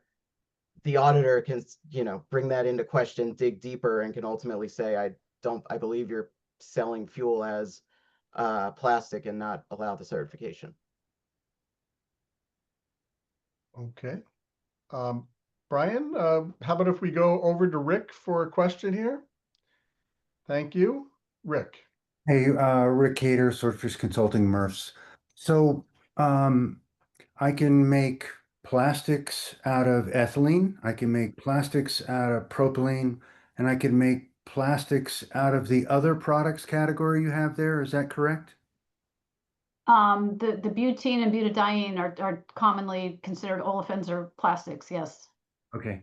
So in this case, we'd be allowing ethylene as a recycled content, because it could be made back into a bottle, or for that matter, into carpet, right? And then the so why are you focusing, when you look at the numbers, why are you focusing on propylene. Why is that so important in this discussion? I was just showing the math that I did before. Typically, and it's the same thing that ISCC did. That's a very common market where people are allocating. So they could choose to do this proportionally and sell directly in these proportions certified materials, or they could choose to take all of the input, deduct the fuel, and allocate it only to propylene. So if you go back a couple slides, you know, this is what free allocation allows. And so they're taking that whole 0.64 or the everything, not just the olefins, and they're saying we're going to call all of that certified polypropylene because that's the market that wants it. Right. And so that's the freedom that you get with non-proportional allocation is you say, I'm not, even though the material is flowing over there to that market, I'm going to claim it over here. Okay. It's not a proportional allocation. If it were proportional, they would only be allowed the smaller amount to go to propylene, which is The what other shown on the amounts previous typically go slide. to other derivatives like waxes and other, Yeah. petrochemical products, but there's so much more value given the consumer value of a post-consumer recycled content claim versus, no one cares if their WD-40 is, What you're trying to do is find the market that will pull the materials through the supply chain, because you're doing a good thing. You're recycling plastics. You want the industry to recycle plastics, and the only way they'll do it is if they get rewarded for it financially.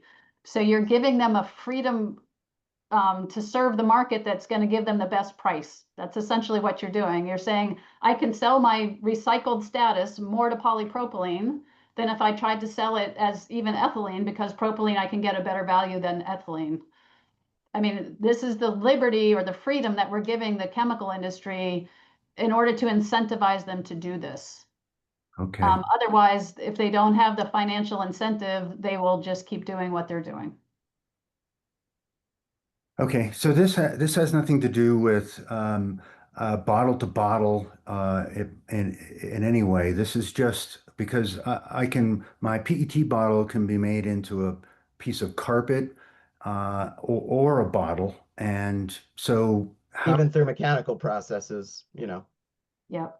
I'm going to give you a very high level couple of terms here and I will encourage you, I can either send it to you myself or you can look it up, but within the documentation for ISO, they use the terms satisfying product level needs. Is it in this bottle? And am I holding this? And that's the controlled blending method. It's a product level claim versus satisfying a market.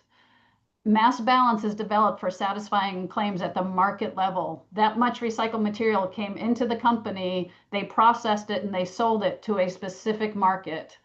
So it's not a product level claim, it's a market-based satisfaction. And it's a very different theory of change, which is used typically in emerging markets and to incentivize them and get them moving as they get enough materials in to be able to make controlled blending claims. So it's really meant to be yes. a change. Yeah, and just to your point earlier about, whether this is a labeling law question, like a lot of what's getting reported, there's a separation between it's voluntary to put a label on a bottle. This is about some mandated reporting that companies will be doing using these systems. But we were really cognizant of that, and the green guides really are specific about not deceiving someone. So in our mass balance, if a company wants to if they've used mass balance recycled content, they can put a label on there, but it can't carry a physical, like a numerical percentage. It'll say mix supporting recycled content, because we originally said, well, the belief and guidance we got from the FTC was it's potentially deceptive, knowing that the percentages may not match. But on a business to business sense, you can pass that claim, and that's what's usable for reporting into something like EPR. Cool. Very educational. Thank you guys very much. Our pleasure. Okay, so I would like to just keep us focused here. We do have some more time. Laura, thanks very much there. And also your colleague Ross. So I want you to like think in terms of the key question for all of you, which is as the advisory board, or ask yourselves as the advisory board whether these standards have demonstrated that fuel can be excluded from PCR certifications and claims using mass balance with free allocation. So that's really what you'll all be thinking about here. And, if so, then, CAA's plan, remember, this comes all the way back to approving their plan. Then CAA's plan for PCR as proposed could be recommended for approval. So just think in those terms, the broad picture. You need to understand all these specifics, but I don't want you to lose track of the bigger question. Now, Liz, I see your hand up. Clinton, you had your hand up before. So I'm going to go to Clinton first, and then to Liz, Brian, and then I'll go over to you. Yeah, Clinton Sander, A1 Organics. Actually, Scott, Laura answered my question at the tail end of that explanation. So I'm good. Thank you. I just thought you got weary of holding up that hand for so long, so No, you just put it down. Well, again, she got you. All right. Pretty sure of it. Yes, she got me. So thank you. All right. Excellent. Liz? Thank you, Liz Chapman, Recycle Colorado. And I have two questions, Laura. Question one is, I want to make sure I'm understanding the gist of what you said. So if a company Orange is cracking recycled plastics and they are wanting to use the free allocation with fuel exclusion method, and they have a proportion that's closely 2/3 of their material that they are going to call recycled content based on the chain of custody as described. When they sell it to someone else, if that someone else takes it and uses it for fuel, then they are not going to be making a claim about a recycled package product because they have used that. They may make a claim that says we use recycled fuel, but they're not going to be saying we are creating a recycled product because they are not creating a product with that content. And that's exactly right. Okay. That's one of the reasons we require the full chain of custody from the beginning where materials come in to who's making the claim in the market, and can you trace the accounting all the way through. If that chain of custody veers into a different market, it simply won't show up in the packaging market. The claim will go somewhere else. Could go to textiles, it could go to somewhere else, which is good. They're using recycled materials, but that claim will not show up in the packaging space. And then whoever buys it and uses it as fuel would not be able to get certified themselves. So the claim would essentially evaporate. It would not go towards the plastic used. Not under RMS, under other standards. Certainly not. Yeah, not under RMS. There are certified fuels from plastics. Oh, okay. So that means that in the packaging space, with these certifications as described, only those that can have a traceable chain of custody can then be applied to the manufacture of products and claiming that those new products are made with recycled content. And making sure that the fuel exclusion is maintained at every step. And that is inherent, to the system. And from your— and we can only speak for our standards, so sure. And from your description, it is often a company Orange that is doing this process is different than the companies that are manufacturing the plastic, the packages. There's usually, it comes out of, again, company Orange. I do not know why I've chosen orange. Colors are on my mind. But a company that is processing the material to produce these oils is rarely the same company that is manufacturing packages. They are selling it to somebody who then manufactures packages. Okay. Correct. And so we will often, within our Sustainable Packaging Coalition, we typically have the whole supply chain represented. And so we talk about like raw material manufacturers, and then converters. And so the converters are typically the ones that would actually make a package. So they might take a pellet or a film or something and then convert it into a package. And in the plastics industry, it's very unusual for a raw material manufacturer to actually make a package.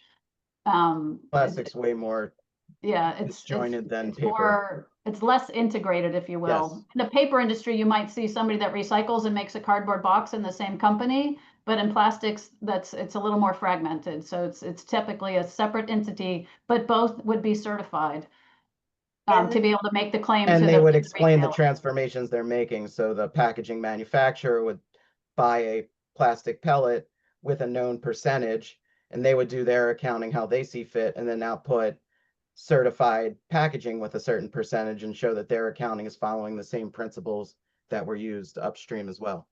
Yeah. And it's a fundamental tenet of these type of standard that if the chain is broken, if the entity making the package is not certified, the claim is invalid. They can't make a claim. And so it puts a certain burden on the supply chain to get everybody audited, but over time, there's many other industries that have implemented this type of process.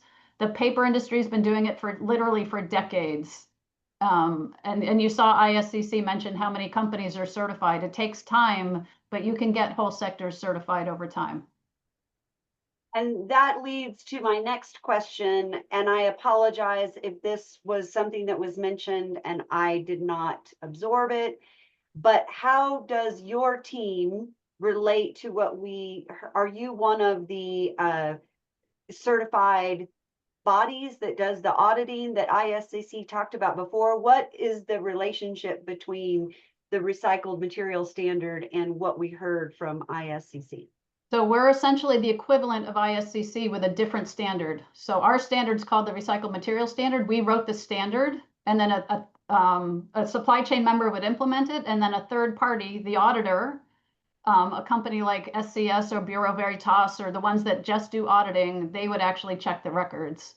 So we own the standard. We're called the Standard Development Organization. The supply chain implements it, and the third party is the certification body that does the audit. So we're in the grand scheme of things, we're known as the Standard Development Organization. Or the program manager. It's similar to in paper, you'll see SFI and FSC. They're both independently operated standards that are managing similar supply chains, but according to maybe slightly different methods, but using the same processes of third-party auditing. That's a good analogy. Yeah. So we're like the SFI or the FSC. Or the FS. However you like to look at it. All right. So, wow, that was great. The song pops into my head, Let the Circle Be Unbroken. So I think that that's playing around here. Someone put it on the background. So let me invite Burke and G to also, come into the conversation if you would like here. We have another maybe 15 or so minutes before we're then going to go to public comment on this. So with that, Brian, as my comment, you've been patient with your hand up, and over to you. Thank you, Scott. Brian Loma, Green Latinos. And I have to say that my fellow advisory board members have been patient with me for the last 2, maybe 3 months now, as we have gone down this pathway. And I wish that we had you guys at RMS here 2-3 months ago. Could have solved some of the time frame in the discussion. For both or either group to answer this question, I think is important. When a packaging, right? EPR is a packaging regulation. So when the single stream packaging is collected and the packaging goes to market and it doesn't go to mechanical recycling, as Scott referenced, the bottle can be made into a new bottle, but a company chooses to go with the chemical recycling, solvolysis, incineration, whatever the methodologies are. How does your tracking systems ensure that the state of Colorado and the Extended Producer Responsibility Organization, Circular Action Alliance, get reimbursed for the collection costs for any plastic that goes through your process and does not get certified as that collected plastic from the origin being manufactured into new plastics? Because that's what our whole conversation boils down to, is that the collection of these materials is funded to be used in new plastic packaging, as I understand it. Legal, correct me if I'm wrong. So we have to ensure as the advisory board that the methods that we allow are funding plastic to plastic processes in these examples, because that's what we're focused on. And anything that's not should potentially be refunded to our state for the collecting of it. Yeah, that's I'm gonna try and take a stab at this first and everyone else can jump in. But yeah, that's like the number. It's like we're doing all this for EPR and we want to prove that it's making some environmental benefit and getting this. And certainly in other states, and Pierre's here from CAA, but for Colorado, I think what this actually goes to is the responsible end market requirements that are part of EPR, where you're doing all this to improve the collection, the sortation, making sure plastic and the other materials are being properly sent to actually be recycled. Those responsible end market requirements are what validate that the people who receive it, because it's, it goes from a MRF. It's not like plastic just decides to go be a chemically recycled. Someone buys it because it has a value. Generally right now, they're not the prime, packaging actually is going, it's more the hard to recycle plastics, but is going to chemical. But what responsible end markets are there for, to validate that the people who receive it and process it into new material are environmentally sound, legally compliant, hitting a certain yield, maintaining transparency so that it's understood where things are going. And that's Oregon is going at it first with like actually trying to use a third-party verification to validate that. Where you'd see like right now, states are putting yield requirements and environmental input requirements that could very much preclude chemical recycling because of the yield, the physical just yield of the process, as you saw, could be 60% at best. And that's not even just the proportional. So if you're talking 15% at best, if they're not hitting a yield requirement, then that kind of does not allow them. And I'm not saying it is completely, it's very technical once you get to that. But also, if there's environmental concerns that are brought up from chemical processes versus mechanical processes. So I believe it's handled there. And what we've developed at RMS is a third-party certification, not just for this chain of custody, but to validate end markets as well. So that you can be sure when they're leaving MRFs from your state, they're going to places that are going to, if not turn it into new packaging, because there's a billion avenues plastic can go that's responsible, but it's going into a valuable product. Thank you, Ross. Let's go over to Pierre. Pierre, do you want to jump into this conversation? I just wanted to say that RMS or ISCC, they will not cover your question, Brian, here, because they are, PCR certified organization.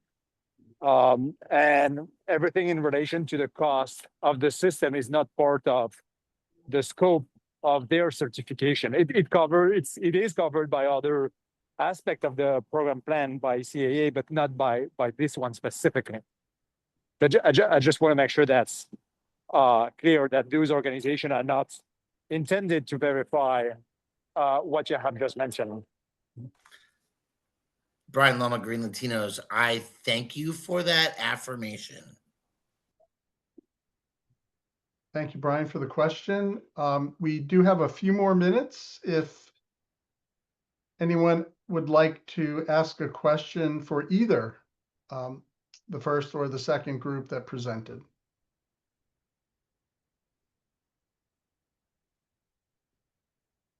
Okay, hearing none, then I think at this point, I'm going to, say thanks for that great discussion and both of these and the presentations. Really very informative. And Brian, I was going to just go into public comment, and one of them's one of your colleagues. So you're going to stop me from going there? Go ahead. Listen, I apologize, but since there's a minute or two left, I have something in my question box here that I just received, and I'd like to ask it. Brian Loma, Green Latinos. In the percentages we talked about earlier, where you, and this would be blue-green, you showed the example of like the polypropylene getting the credit. What happens to the rest of the chemicals? The materials, that's like, go back forward. Yeah, there's a requirement that, well, Oh, first no. of all, you have to prove that they were formed, like that you have to demonstrate that these materials were produced, that the recycling actually happened and the processing happened, and that they were sold. So you have to have documentation that backs up the claim. So you can't just create products and throw them in a landfill. That would be treated as a loss, and they can't be going to fuel.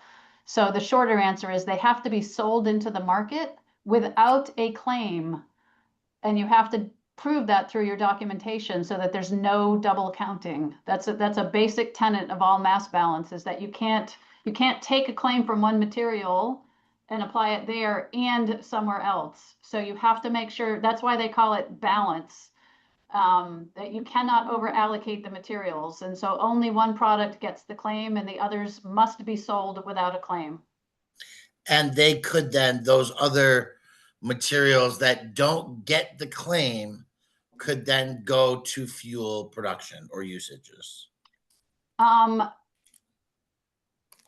The standards don't necessarily track what's not certified, but you do have to ask them the distribution of their products. And so that's part of the overall balance that Ross mentioned.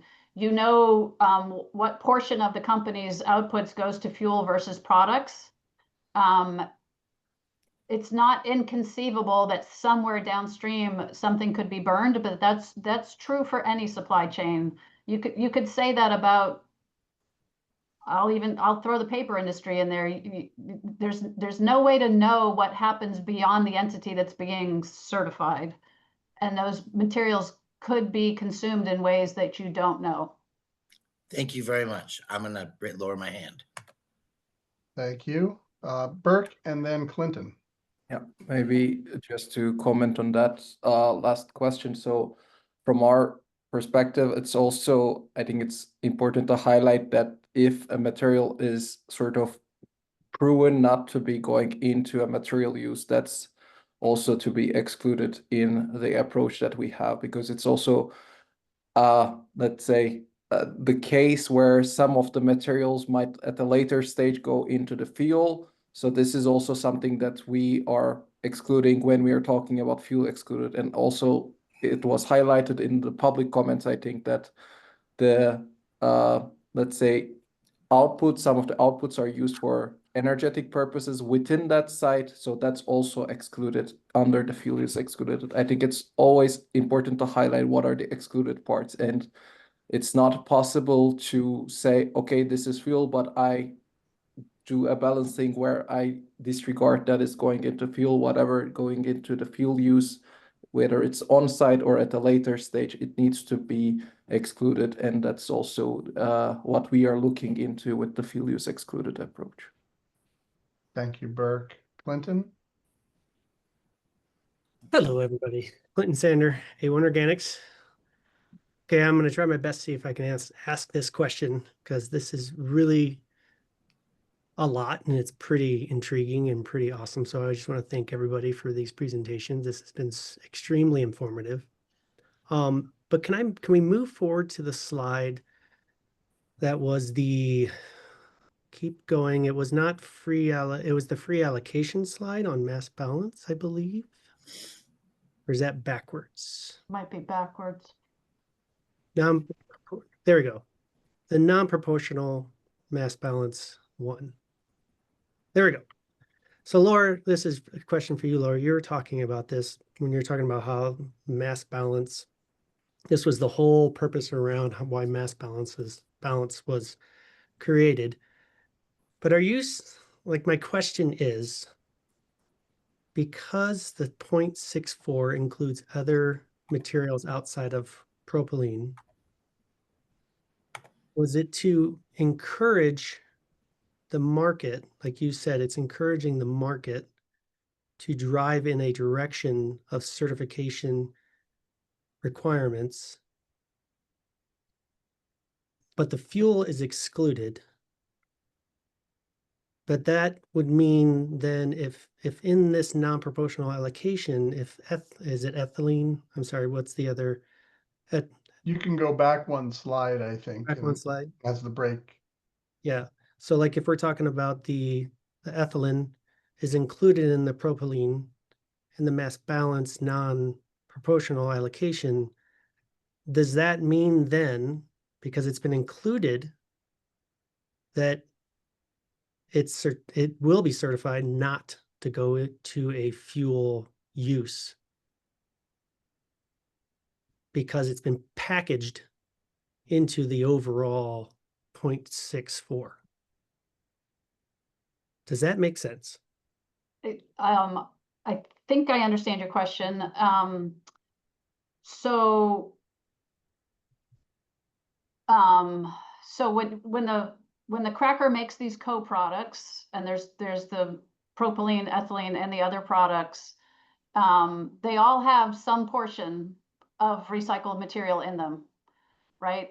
And so they all could be certified. This is the proportional slide where you're saying, okay, I'm going to sell 0.14 propylene certified, 0.22 ethylene certified, and I have 0.28 that I could do to other products as certified products to whatever market they're going. They go with a certification status because they came from recycled plastic. They're sold as recycled materials. What we're allowing with the non-proportional allocation is we're saying, okay, that market for ethylene is going to get 0 claim, and we're going to take that 0.22 and stick it on the propylene. And so the ethylene still flowed. It went into a market. Recycled material entered the market. That was a good thing, but they're getting paid by the propylene people instead of the ethylene people, because the propylene people were willing to pay more. And that's what the chemical company's deciding. And they're saying, okay, I had to make them and I had to sell them, but I'm going to sell them where I can make more money through this free allocation. If we only allowed proportional, they could still sell all of these products, but the markets might say, we don't care that it's recycled or not. No consumer's ever going to see it. We don't, we're not paying for it. It's going to be an intermediate. It's going to be something else that a consumer never sees or understands. So they're choosing to put it in a market that cares more, that's being mandated to care more, where they can actually get paid for it. And absent that financial incentive, they might not do this at all. Thank you. Okay, Michael, I know you had your hand up next, but Wolf raised his hand, and I'm going to defer to the department here, and then we'll come back to you, Michael. Okay, Michael, you can jump in. That's fine. All right. Cool. Michael Sunoco here. Maybe if we jump to the naphtha slide again. I don't know if that's the right place to start, but we feel like we keep talking about fuel as if it's one thing, right? Fuel probably has a lot of there's a lot of things in that category, and maybe this talks to Brian's point a little bit. Who defines, I'm going to call them product categories, outputs, co-products, whatever we want to refer to them as? Who's defining which ones of those get categorized as a fuel product, and which ones are some other type of product coming out of the process? That is a really good question. And this is kind of what I was alluding to by knowing your customers and knowing what they're using it for. And I'm going to say this, and I might regret it, but even ethylene can be a fuel, folks. Ethylene torches are what welders use. So now, if you sell this to Dow, and that's your customer, they're going to make polyethylene. They're not going to make ethylene fuel. So it's a little bit of know your customer and knowing where the claim goes. And again, I think Ross made this point. You're audited on your sales transactions. You're seeing who the customer is, and the auditor will say, you're selling ethylene to Welders R Us. How do I know that's not a fuel? Like, you have to prove it. And the auditors are looking for that kind of evidence. The burden of proof falls onto that auditing process where they ask a lot of those very tough questions. Can you prove to me that this is not going to a fuel market? Who is it going to? What is it being used for? And that's a lot of know your customer. Where they really don't know is if it goes to a distributor.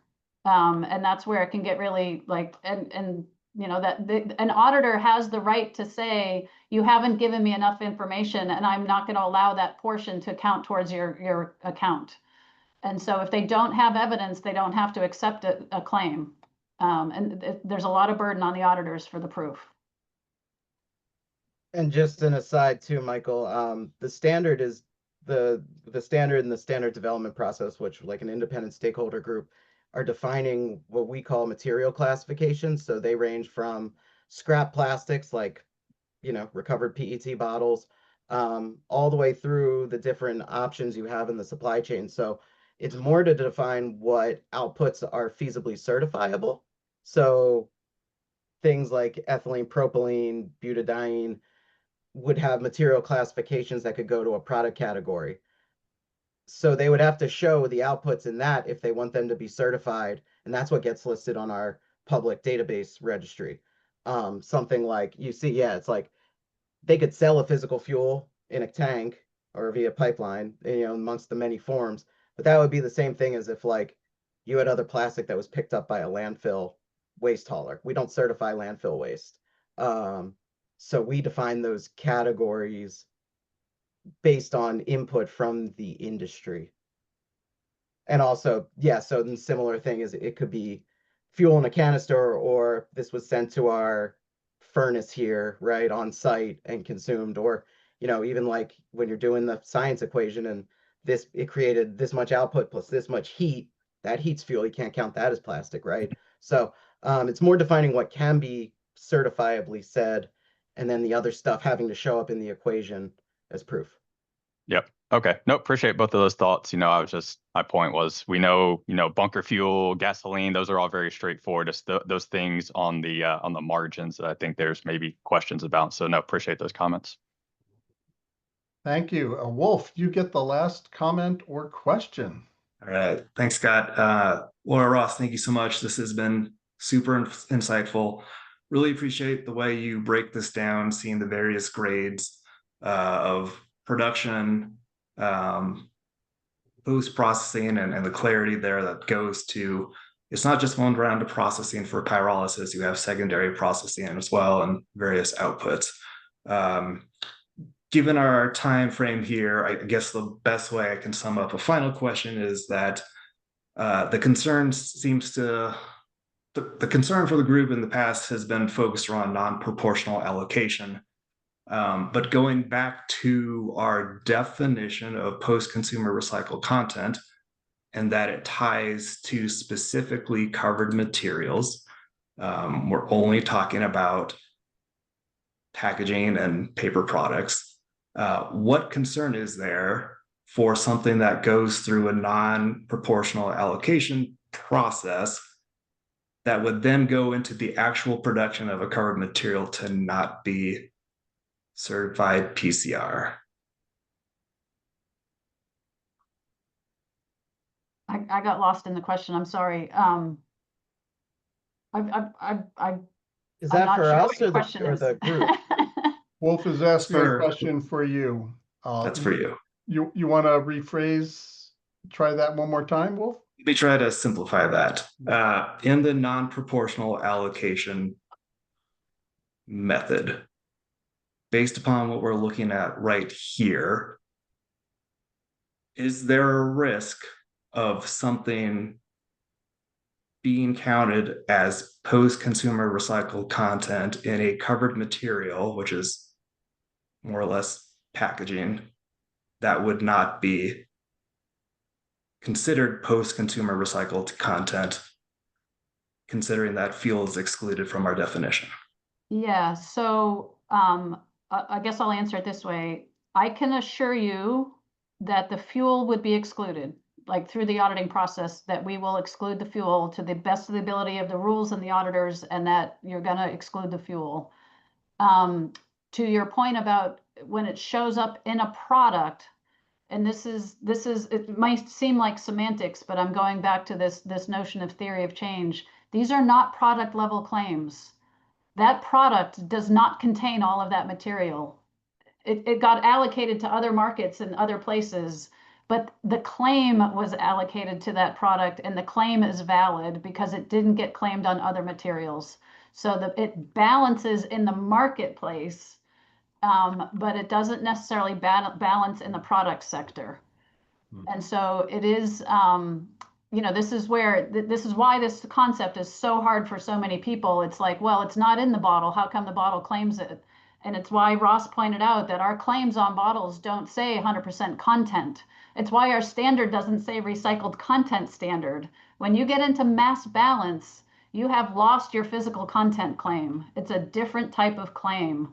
Your market has been satisfied, but the product level claim is not there. And I think another part of your question is that, like, what's happening at the beginning, like, so if it's the recovered plastics coming into the pyrolysis plant, there's a burden also not just for all this stuff about fuel and accounting. They're the ones also have to deem and ensure that they can verify that something is post-consumer and apply that post-consumer tag to it at the beginning. Same for a mechanical recycling factory. And so we're very explicit in how things have to be defined as post-consumer versus post-industrial, and that tag, which starts at the beginning, follows through the process. So when a claim's sent from company to company, it'll say post-consumer or post-industrial or the percentage, and the control system of, you know, blending or mass balance tells you how you're allowed to deal with those once you receive them. But so you would want to see, if you want certainty, that it's a mandated post-consumer claim and that the fuel's excluded, and that it's very known within the standard that how that is done. Yeah.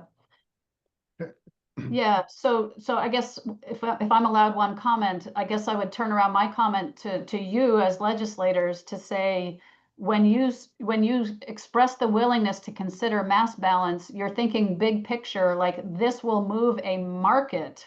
It may not satisfy that individual bottle, but we are creating a massive market for the processing of recycled plastics, and that's hugely important. And that's really what our standard's all about, is advancing the use of recycled materials. That's kind of one of our catchphrases. It's not about, sometimes it's about there's 10% in that bottle, but sometimes it's about, hey, the market consumed all these materials, and the people that are willing to pay for it should get credit for it. And when you allow that to happen, it moves markets, and it's been proven time and time again for different sustainable attributes that mass balance works. Great. Thank you. Burke, you get the last comment here, and then we'll move to public comment. Yeah, thank you, Scott. Yeah, I think our the last comment from my side would be to highlight that we always refer with an ISCC the mass balance approach as a step forward, as to somehow get the companies to move into the right direction, and eventually we see more and more companies doing it, and also increasing the amount of either the recycled material that they are introducing into their supply chains, or let's say we also cover biogenic parts. So we call it in generic the alternative feedstock that they are putting into their supply chains. The importance is that they see a benefit because they get to attribute the credits to the materials that they can actually find a market for. And eventually, when this market is big enough, you can see that more and more material will be distributed into different kinds of outputs, because there will be a market for it. So this is how you in the future can see the change. And for now, because you asked about the risk, I think the important part is to ensure that nothing that is going into the fuel is included in the product percentage that is getting the claims or getting the credits, but still you get to benefit of, let's say, consolidating your credits into certain outputs that has the market. So that's the important moving part from our side. Thank you. Fascinating conversation that we could continue for hours, but to be continued at another time, perhaps. So now it's time to move on to our second and last public comment period. Brandon, over to you. Thank you, Scott. Members of the public, if you're interested in providing public comment on Green Blue's presentation of the RMS, please submit your name and organization in the chat. We will call on attendees in the order that we receive your requests. Since we do have limited time, we're going to allow each participant 2 minutes, and participants who go over that time are going to be muted. Currently, we do have one member of the public in the queue, Renee Sharp. Renee, please unmute, say your affiliation, and provide your feedback. Yes, hello, Renee Shrub with NRDC again. Thank you for the presentations today.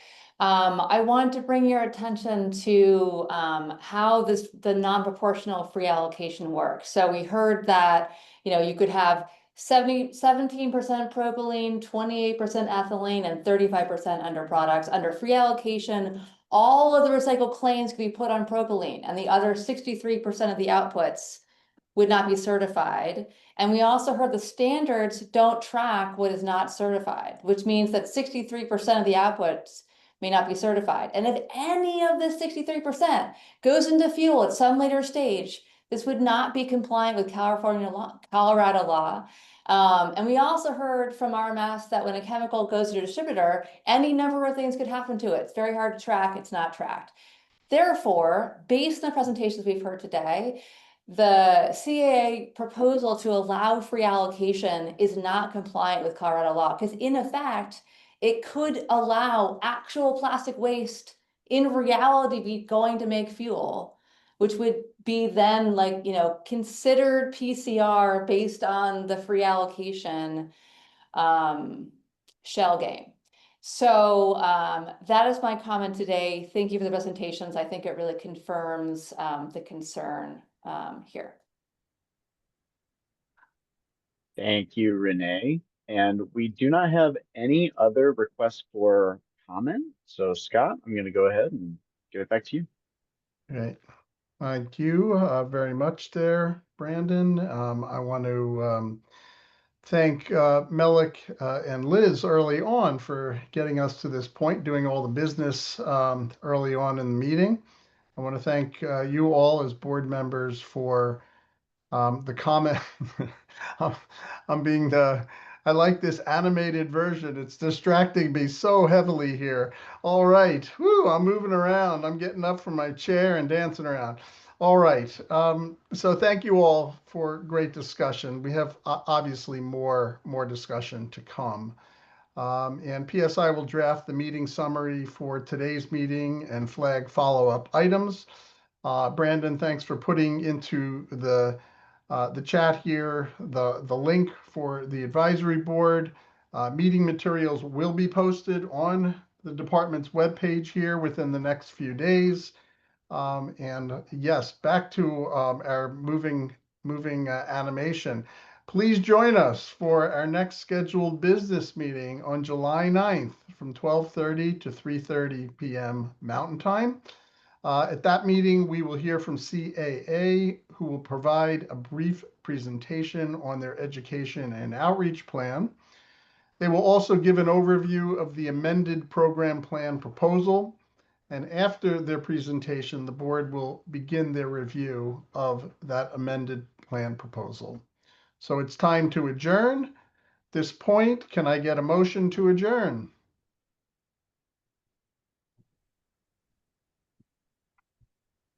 Liza. So Your moved. hand up. All right, thank you. Clinton, there's a second. I Thank will you. second that motion. Thank you. All right, all those in favor, raise your hand. All right. Any opposed?